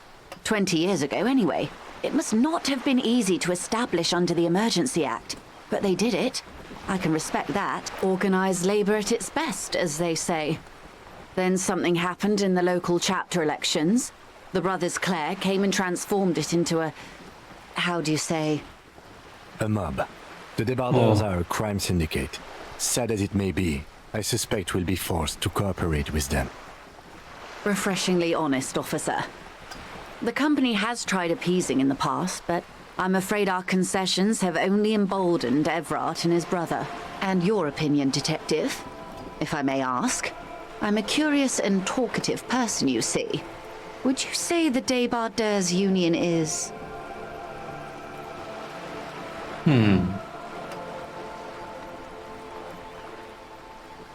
Yeah, it feels like they are actually quite evil in a sense. Basically a socialist mob.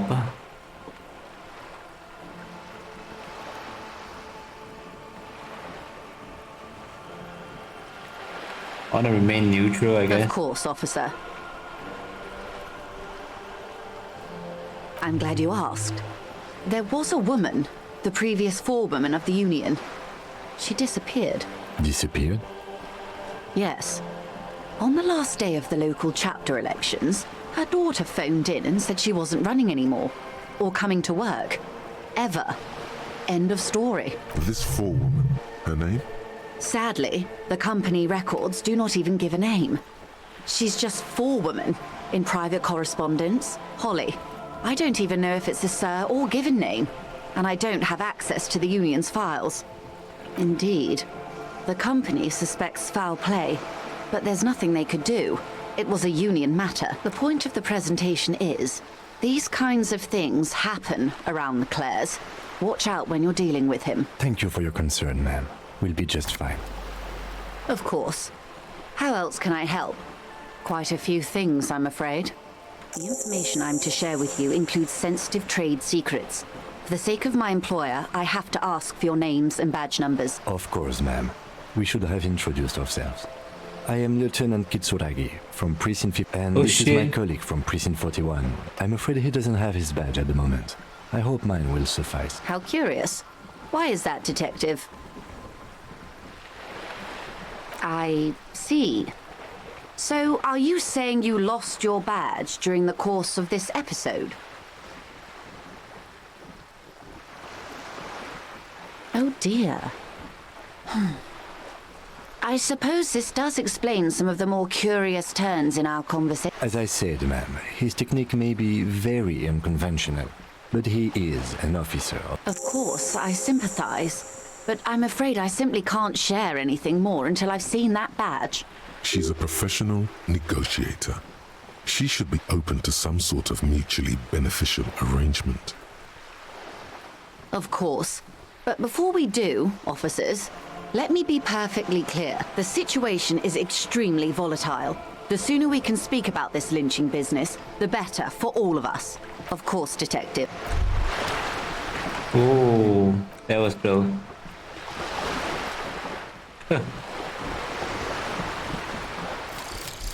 Some kind of superstar. This is dead. They say the world isn't ready for a rock and roll cop. No one wants their state monopoly on violence to be mixed with celebrity worship.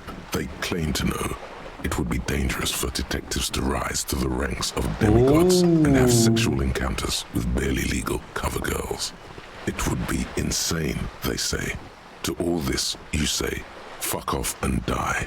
One logic for one, you people 2, 3, have no 4. idea Oh, how that's good nice. these cops are gonna get. They're gonna crack 20 cases a day.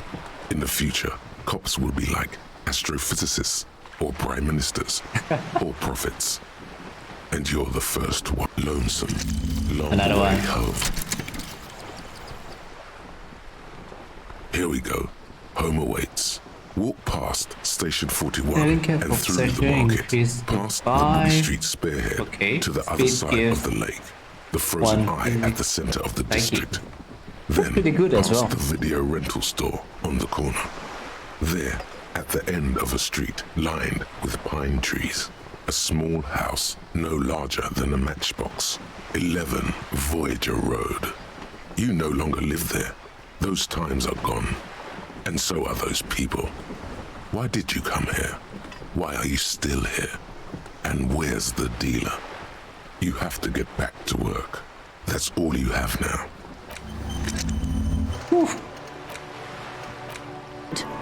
What can I help you with? I'm afraid I can't say any more until we've taken care of formal protocol. Of course, the situation is that's the man who was killed. I'm afraid this is a discussion for once we've cleared the lynching question. Better not tie the forestay to the backstay on this. I hope there is something else I can help. That's the man who was killed.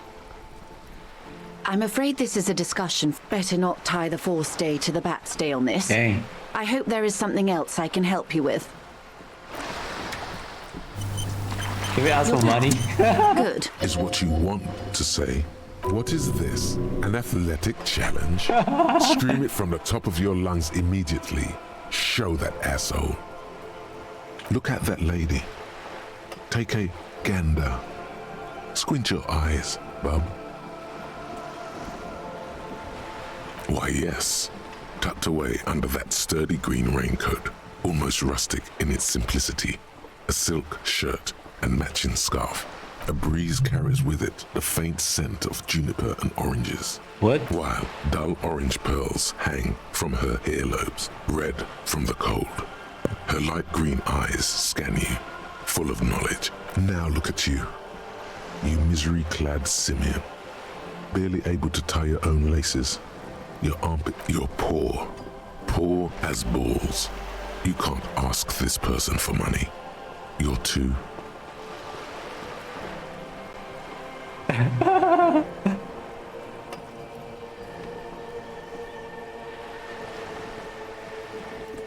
Oh yes, maybe you're right. you could ask her for some stock tips. That's a maybe. Or a job. But you're sure as hell too ashamed to ask for cash, but As I was saying, if there's any way I may be of assistance, please don't hesitate to ask. Shit, really? Not opinions. Okay, let me just save it. Oh wait, there's something here. wow, you work hard. Oh, yes, you hustle. You're a provider. It's tough out there. Oh, yeah, like a horse, a workhorse. Look at yourself. You're a human pedometer. You must have walked 200,000 steps down cracked asphalt. That is the sign of a hustler who never gives up.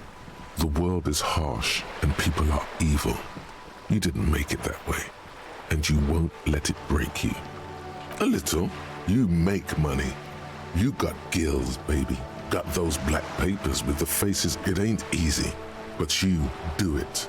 Day in and day out. Sure. And has it been easy? Is life easy? Have you not gone into cardiac arrest?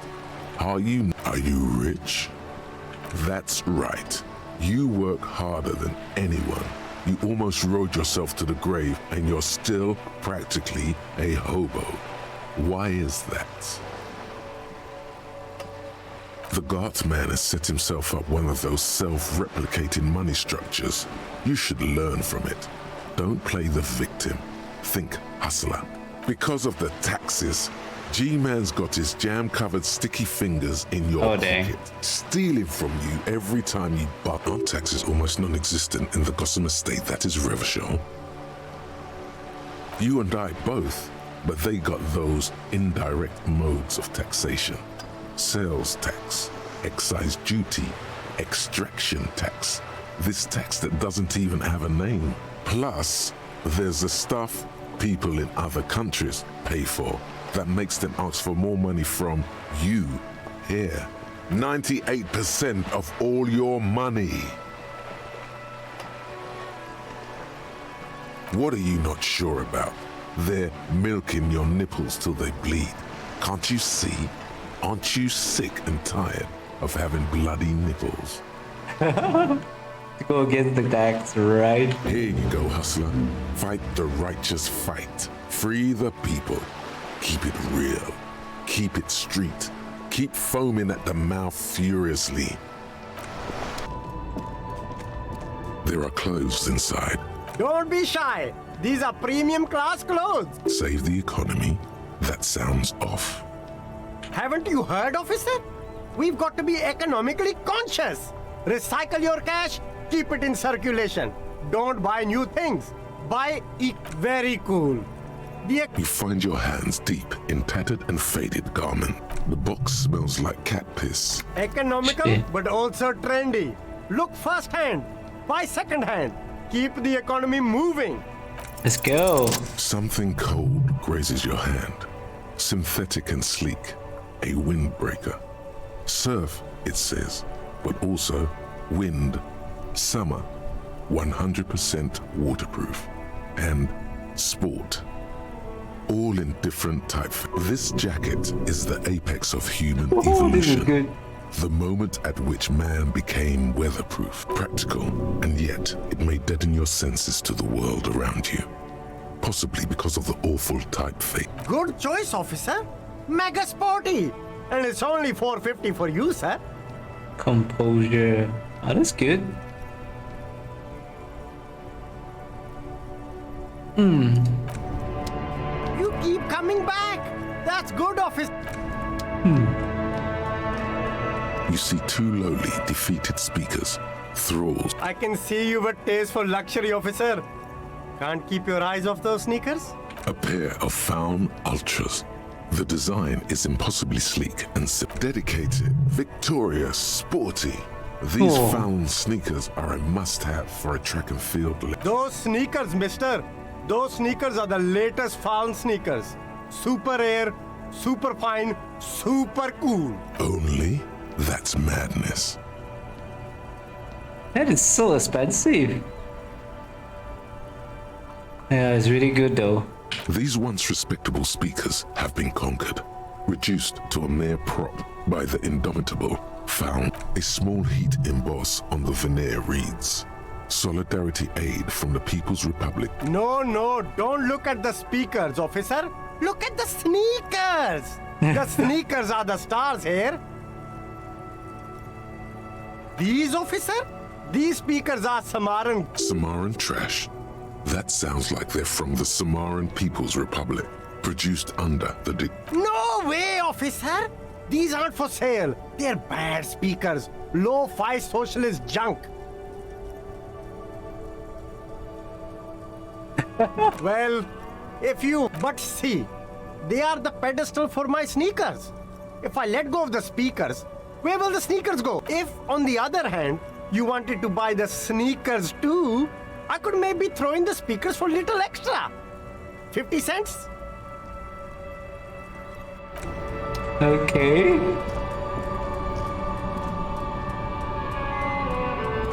Wait, he needs to go, I think. We should think about calling it a day, maybe. The nights are still miserably cold this time of year. We should take care of that then. Let's talk to him anyway. An officer of the RCM shouldn't be sleeping in. Yep. They're probably calling it a day.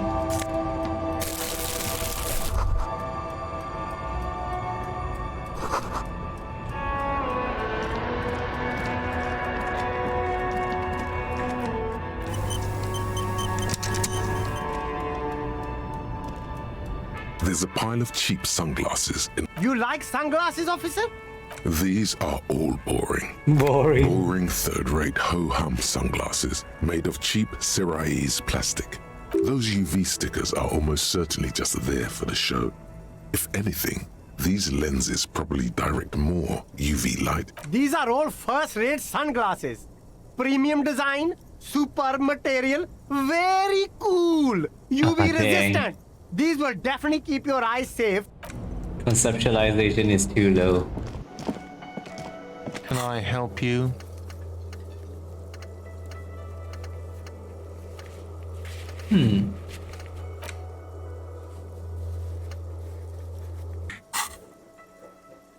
Yes, have you got it? Does that arrangement include you paying me what we already agreed you owe me?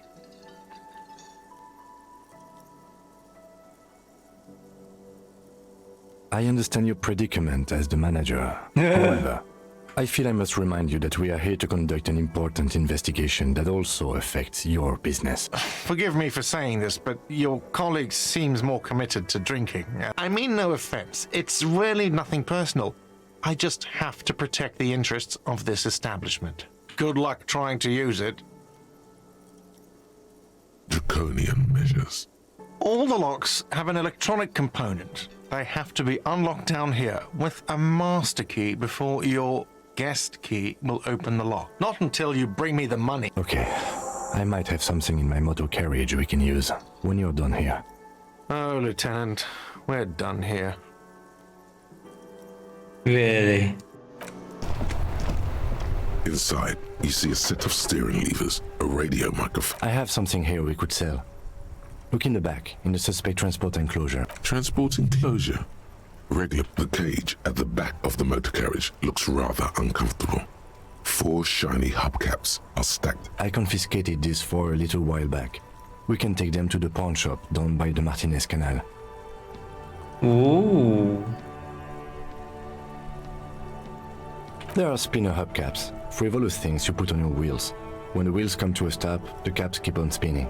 There's no real use for them, it just... Honestly, that sounds like an amazing physics demonstration. A couple of weeks ago, I stopped a young man for going slower than the speed of traffic. Turns out he was some coalition official's son and high.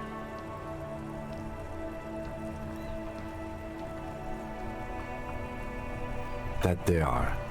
I was going to take them into evidence, but they weren't necessary for conviction. He never asked for them back. No, that would be silly.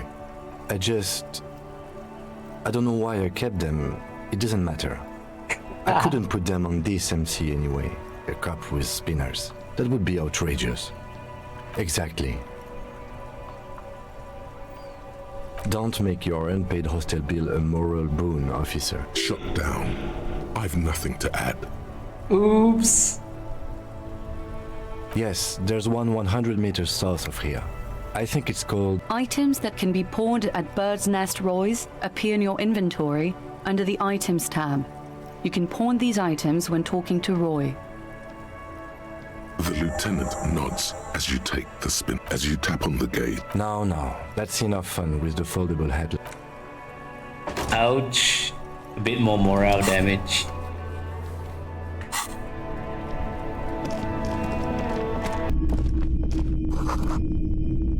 A typical Martinez streetlight sits among assorted floor and table lamps.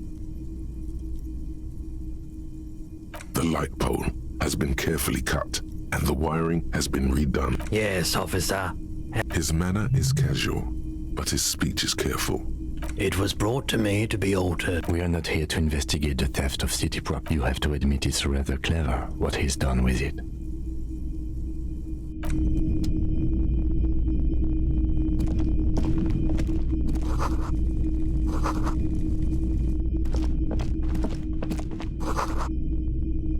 Welcome to the pawn shop.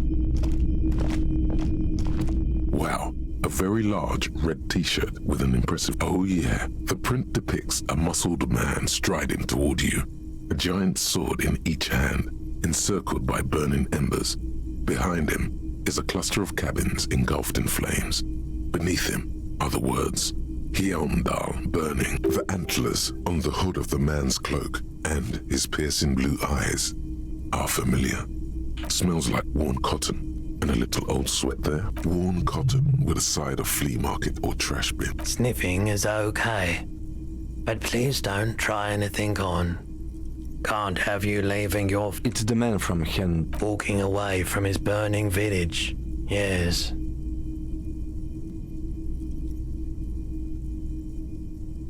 The man from Hjelmdal is the hero of a series of popular books based on a fictional version of Kotla.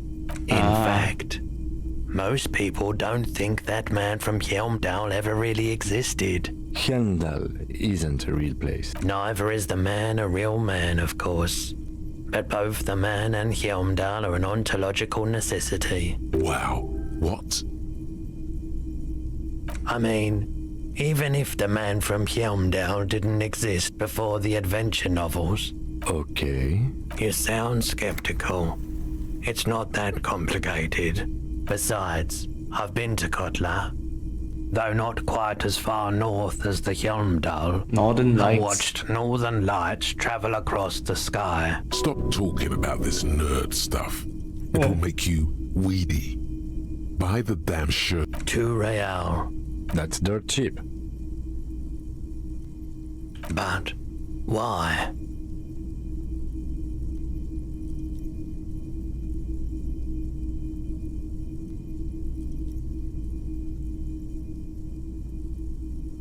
I suppose that makes sense, yes.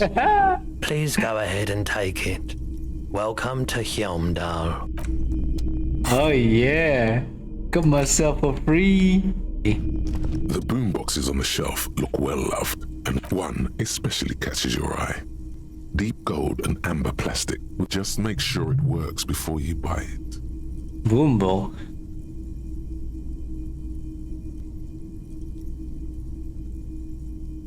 If police work means playing tapes, sure. You can use it for that. Or any other time you'd need to play. Is the Harman Welsh W2. Made in Vespa. Designed in Seoul.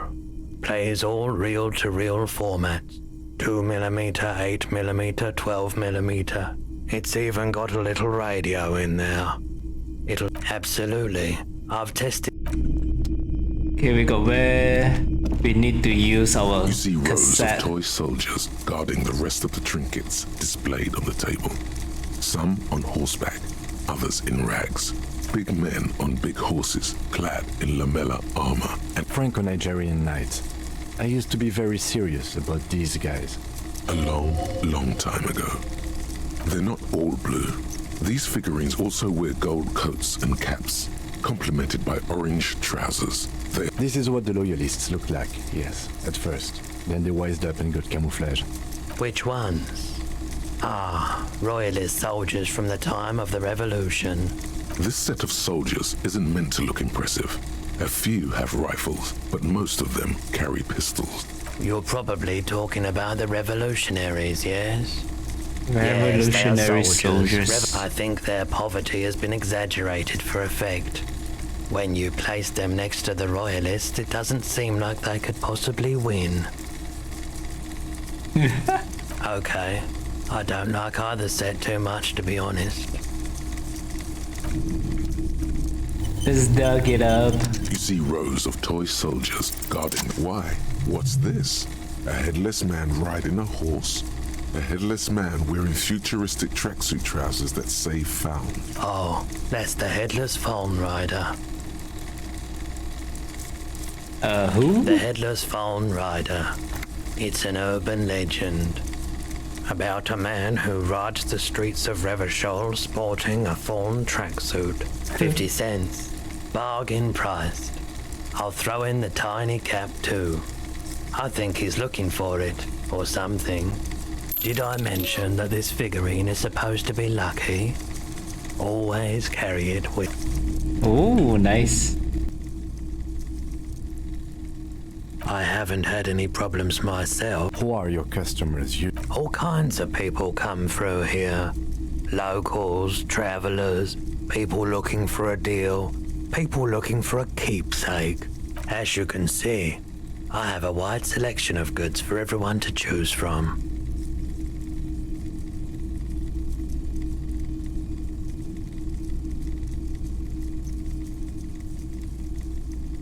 It keeps me entertained. He's well composed, but underneath it you sense psychedelic processes bubbling. Entertained? He might be high. If he is, on what?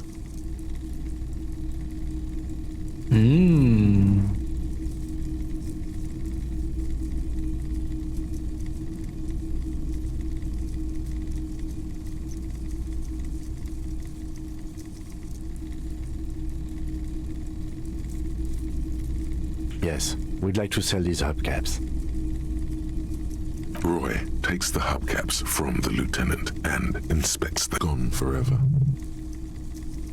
Yes, these are very, very good. Did you defraud some foreign prince for them? Jump-a-mesque banger? No matter.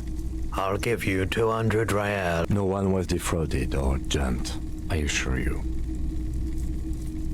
Of course, I meant no offense. 200 real for you, officer. Delightful doing business with you. Thank you. Here's the 100 real you need for your bill. Do not waste it. The rest is for him, to compensate for the pain of being separated from his radiant spinners. Anything else you're thinking of selling?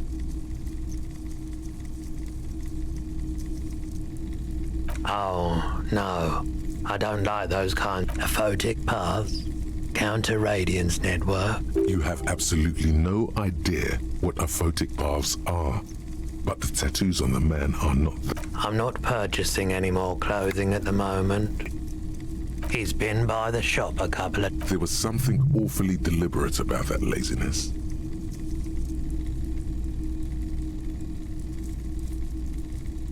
He purchased a remarkably garish paperweight the first time he was here. Nothing the second.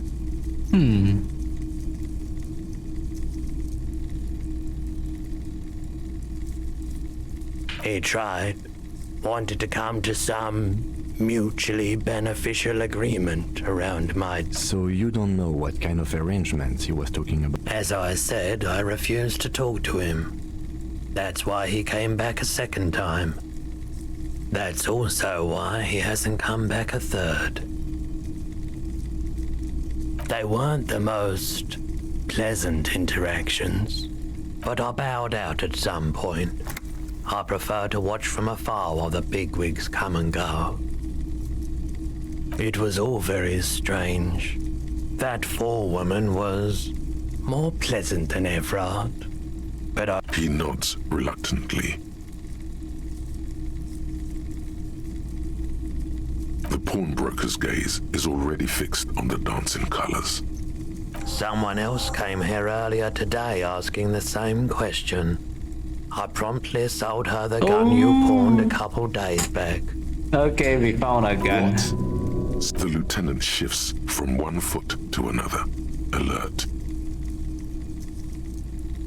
You were adamant about getting rid of it, officer. Said you were undeserving of a service weapon of the Revachol citizen, and I don't like keeping guns around the shop for long.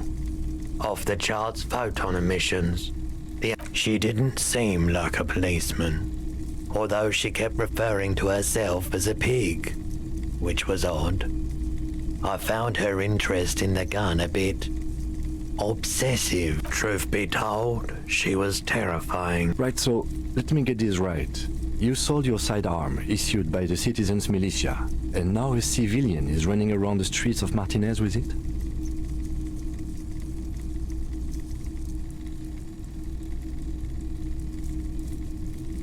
You're right that she could cast aspersions on the force. We have to find her. My apologies, officer. A needle in a haystack. Yeah. There is nothing you can do about it now. You'll just have to hope you luck upon her somehow. Of course. Oh, we got some clues about it. Okay, before we roll for this, I have to sell this. We'd like to sell these hubcaps. Roy, take on forever. Yes. No one was Of course. Thank you. Here's the 100 rare. The rest is for him. Anything else you're thinking of selling? Oh, a photic pup. You have absolutely no idea what a photic... Anything else you're thinking of selling?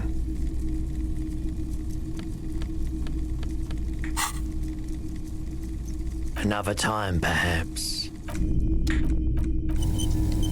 Greetings on this fine night. What brings you here?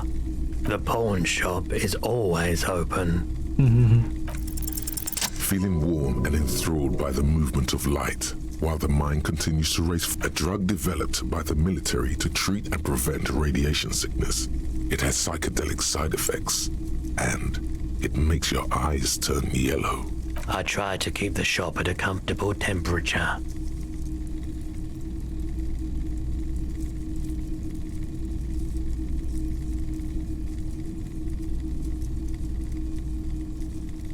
Prologue is just something since the People's Power disaster, I was with the Emergency Relief Brigade. He's taken it for mental and emotional, not physical pain these days. Oh. The cleanup happened 15 years ago. I was young then. Later, my second aunt died. Left me this shack, so I came to Martinez. People told me don't go there. It's a shithole. We were an all-volunteer force. Self-organized. Tried to help the fire brigades contain the spill. On the patch, gamma radiation lines crossed with a red drop of blood. Tough son of a gun, this one. Respect. I lived by the river since I was a small boy. The Esperance. Didn't have the art to let it all go to shit without trying to do something.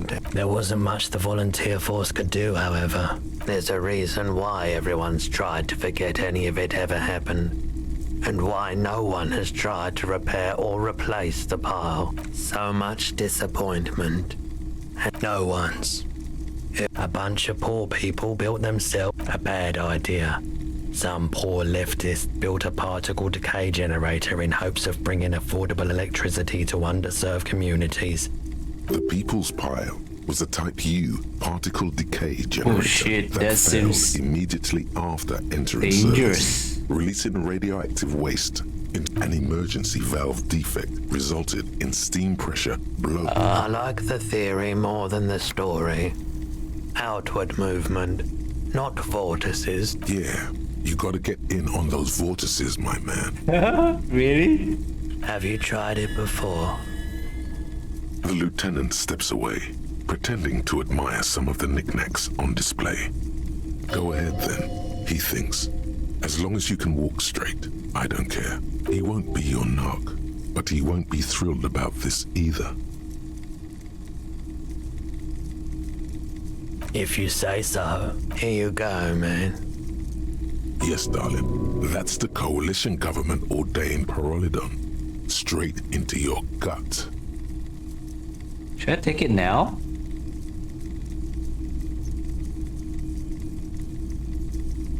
I respect your decision, officer. What else can I help? Oh shit, another one done. Mazovian socioeconomics. 0.000% of communism has been built. Evil child-murdering billionaires still rule the world. Whoa. With a shit-eating grin. All he has managed to do is make himself sad. He is starting to suspect Krasmezov fucked him over, personally, with his socio-economic theory. What it the has, heck? however, made him Oh, into EXP, a very left-wing smart dialogue. boy with This is something left-wing like a dialogue. university degree in truth. Instead of building communism, he now builds a precise model of this grotesque, duplicitous world. It's pretty bad though in stats. But EXP is for left dialogue. I'm not so sure though. Can I help you? Yes. Have you got... Well?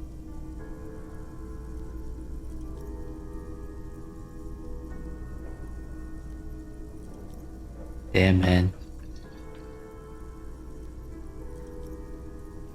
Great. Thank you, officer. That's all I wanted. Payment for services rendered. If you continue to stay here, I just ask that you please pay your nightly bill in advance starting tomorrow. The electronic lock to your room has been disabled till 9 p.m. tomorrow. Please pay for each night in advance starting tomorrow. 20 real per night. Damn, man. I'll take a 20 room here real. too. Of course. Always happy to have officers from the RCM as guests. This is the door to the room you redecorated. Just a moment. We should talk about our progress on the investigation. Let's go out. Okay. The air outside is brisk. The lieutenant is silent for a moment. He listens to the traffic hum. Then... Now then, we should talk about the investigation. But I was I gonna also smoke. feel you're a bit hazy on the RCM. Our role here, our rights, our jurisdiction, basically. I have a cigarette every night when I go over my notes. It's something of a ritual. Can I have one? Man, he looks so devastatingly cool with that cigarette.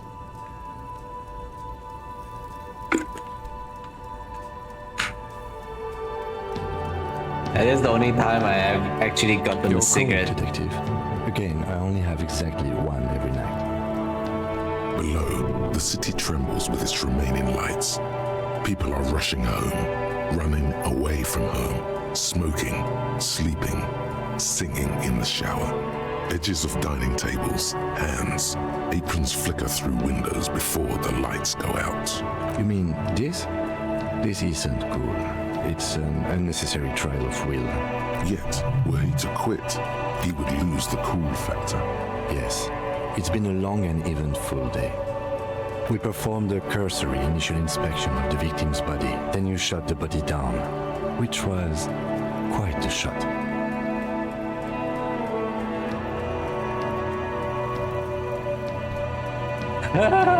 I admit I wasn't sure whether I should give you the gun, but I'm glad I did. Your shot enabled us to perform a field autopsy on the victim. Moreover, you found that the hanged man wasn't just hanged, he was also shot. That was some excellent detective work. And you managed to locate and pull out the bullet, so we can get ballistics, make off the gun. All this is invaluable. Unfortunately, the body is still decomposing in the yard. We did perform a thorough search of the crime scene, though. That's great. Now for the interviews. Okay.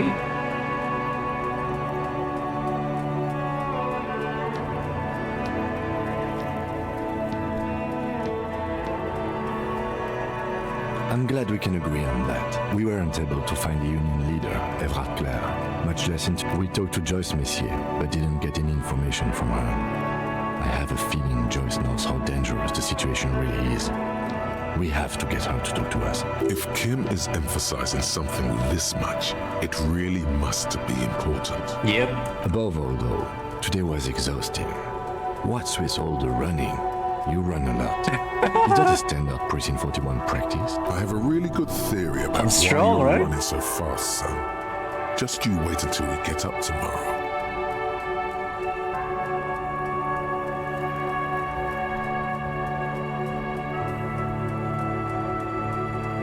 It's impressive, especially for a man your age.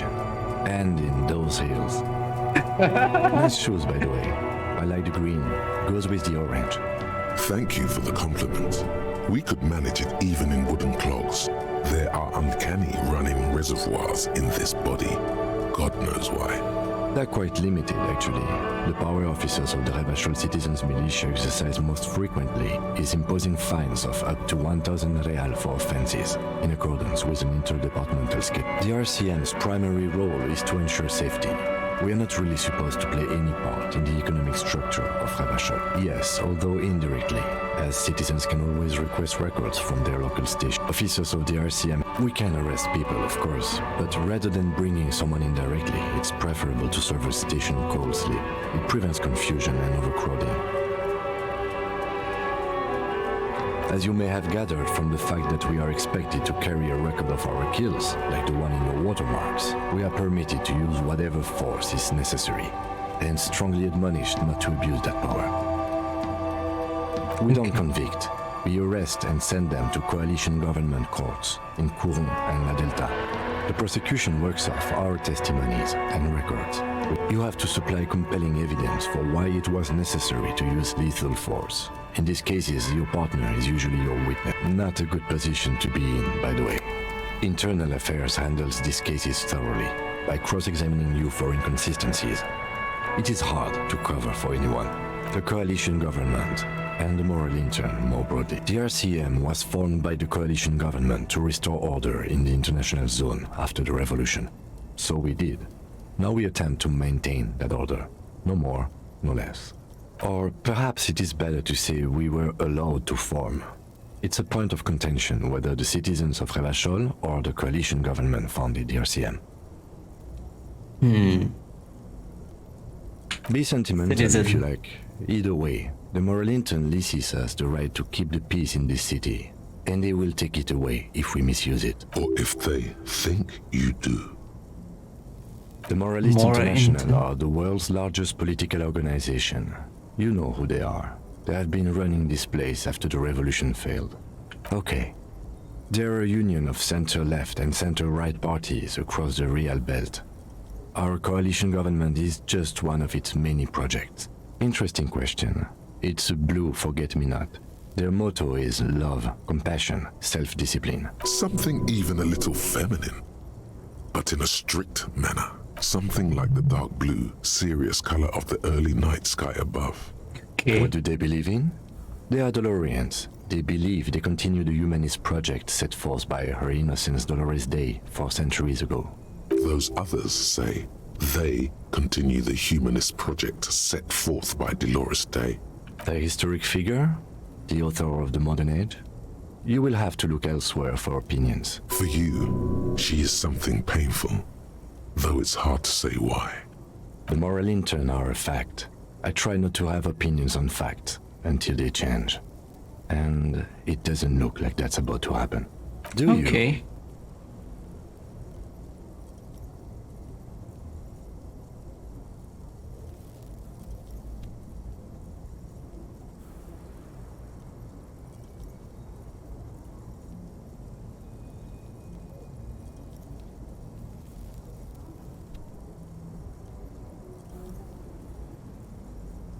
In fact, we would need them even if you didn't think that way.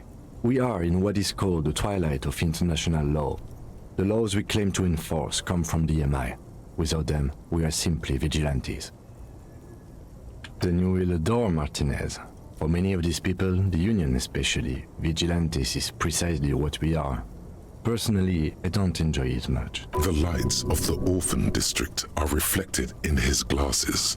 The red and golden orbs of the motorway sliding like pearls on a string from east to west as Revachol commutes back to the suburbs. Tomorrow is Tuesday. The dying lights of the city shimmer below. Slowly, like luminous clouds, they pass on his lenses. It's Tuesday, finally. Looks at his slim cigarette, contemplating the next drag. This soldier is the highlight of the day for me, he thinks. This little stick right here. They really don't like us here. And the mouth on that kid, Kuno. It's different inland, in Jamrock and the GRIH. It's our fault for leaving this place to the dogs, to the Union, to the company, not daring to come here more often. This place has fallen between the cracks, the jurisdictions of our two precincts. We run this city. West of the river is RCM land. It's incredibly hard. Human beings are... But we are in control, and it's worth it. The organization works, our systems work. If they didn't, the city would disintegrate. Me too. But I wouldn't count on any drastic changes in our lifetimes. He is very tired, but the dark circles under his eyes make him look younger. Yeah, it's getting very cold. Alright. Now. Let's go.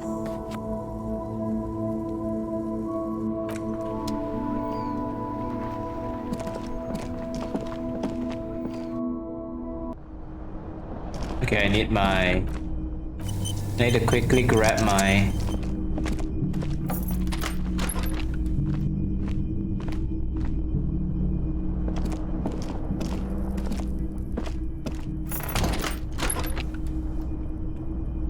Okay, he's gone. Yay! Let's go! Let's grab that shit. The man is decomposing visibly now. The body is reluctant to let go. You're going to need to summon all your strength for this undertaking. Wow! Kuno's little sneak pig's back for the booty. Yeah, fuck it to pieces for us, liar. It's not completely useless. You're able to reveal a little more of the putrid polymer sock beneath the boot. It feels like the leg is going to come off along with the boot, but you're able to get the boot to move. Just relax. This is easy. This is happening. No, I'm not gonna pick out the body, it's not gonna cause... Oh shit, try to twist the boot off one by one. Yeah, this is much more easier. This is the right method.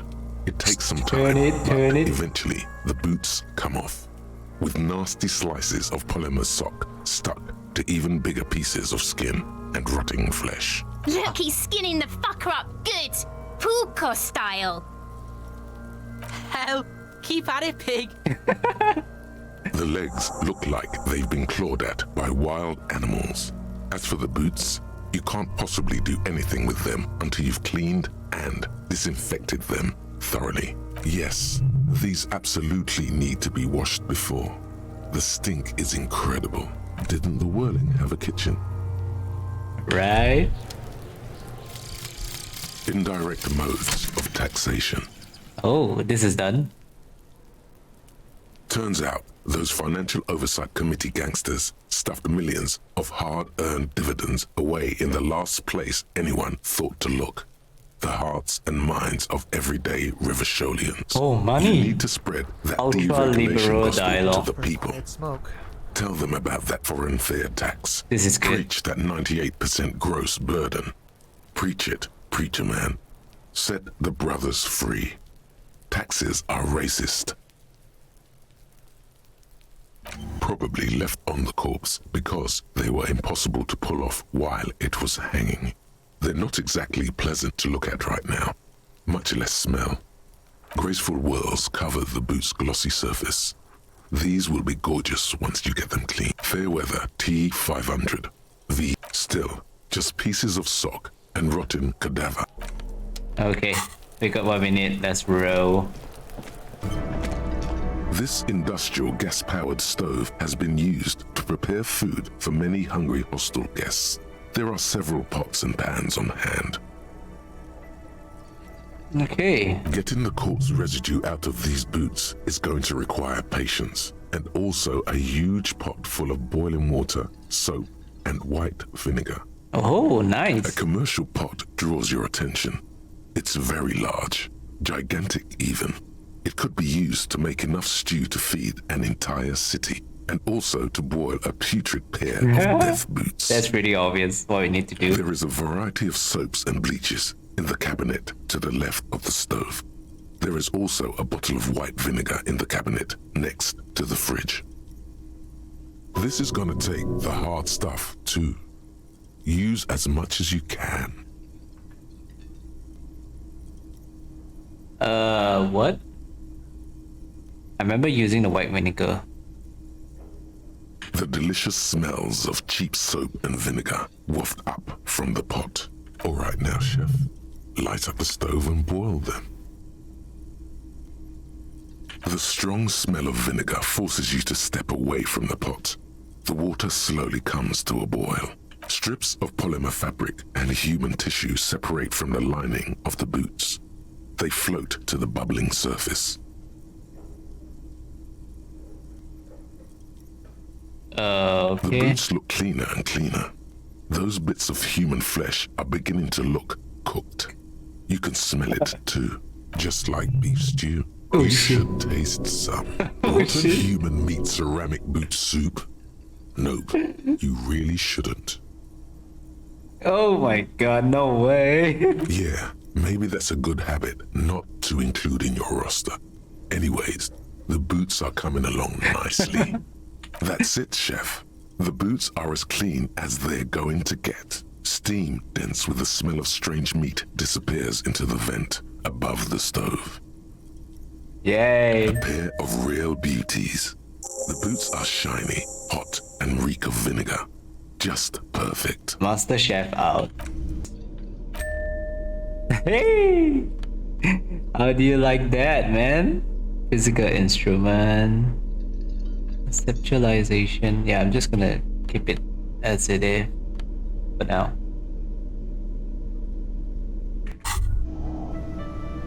You look down at the white ceramic sabatons hugging your arches and calves, surprised at how well they fit. Your movements cause tiny little clicks, like dice rolling somewhere far away, as the plates reorient to your motions.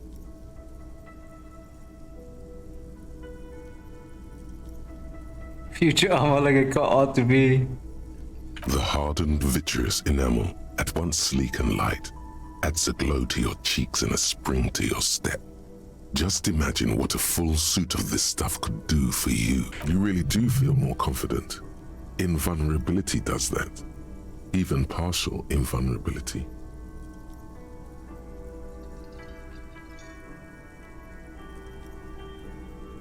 I want the full suit. It may be a while before you have all the pieces.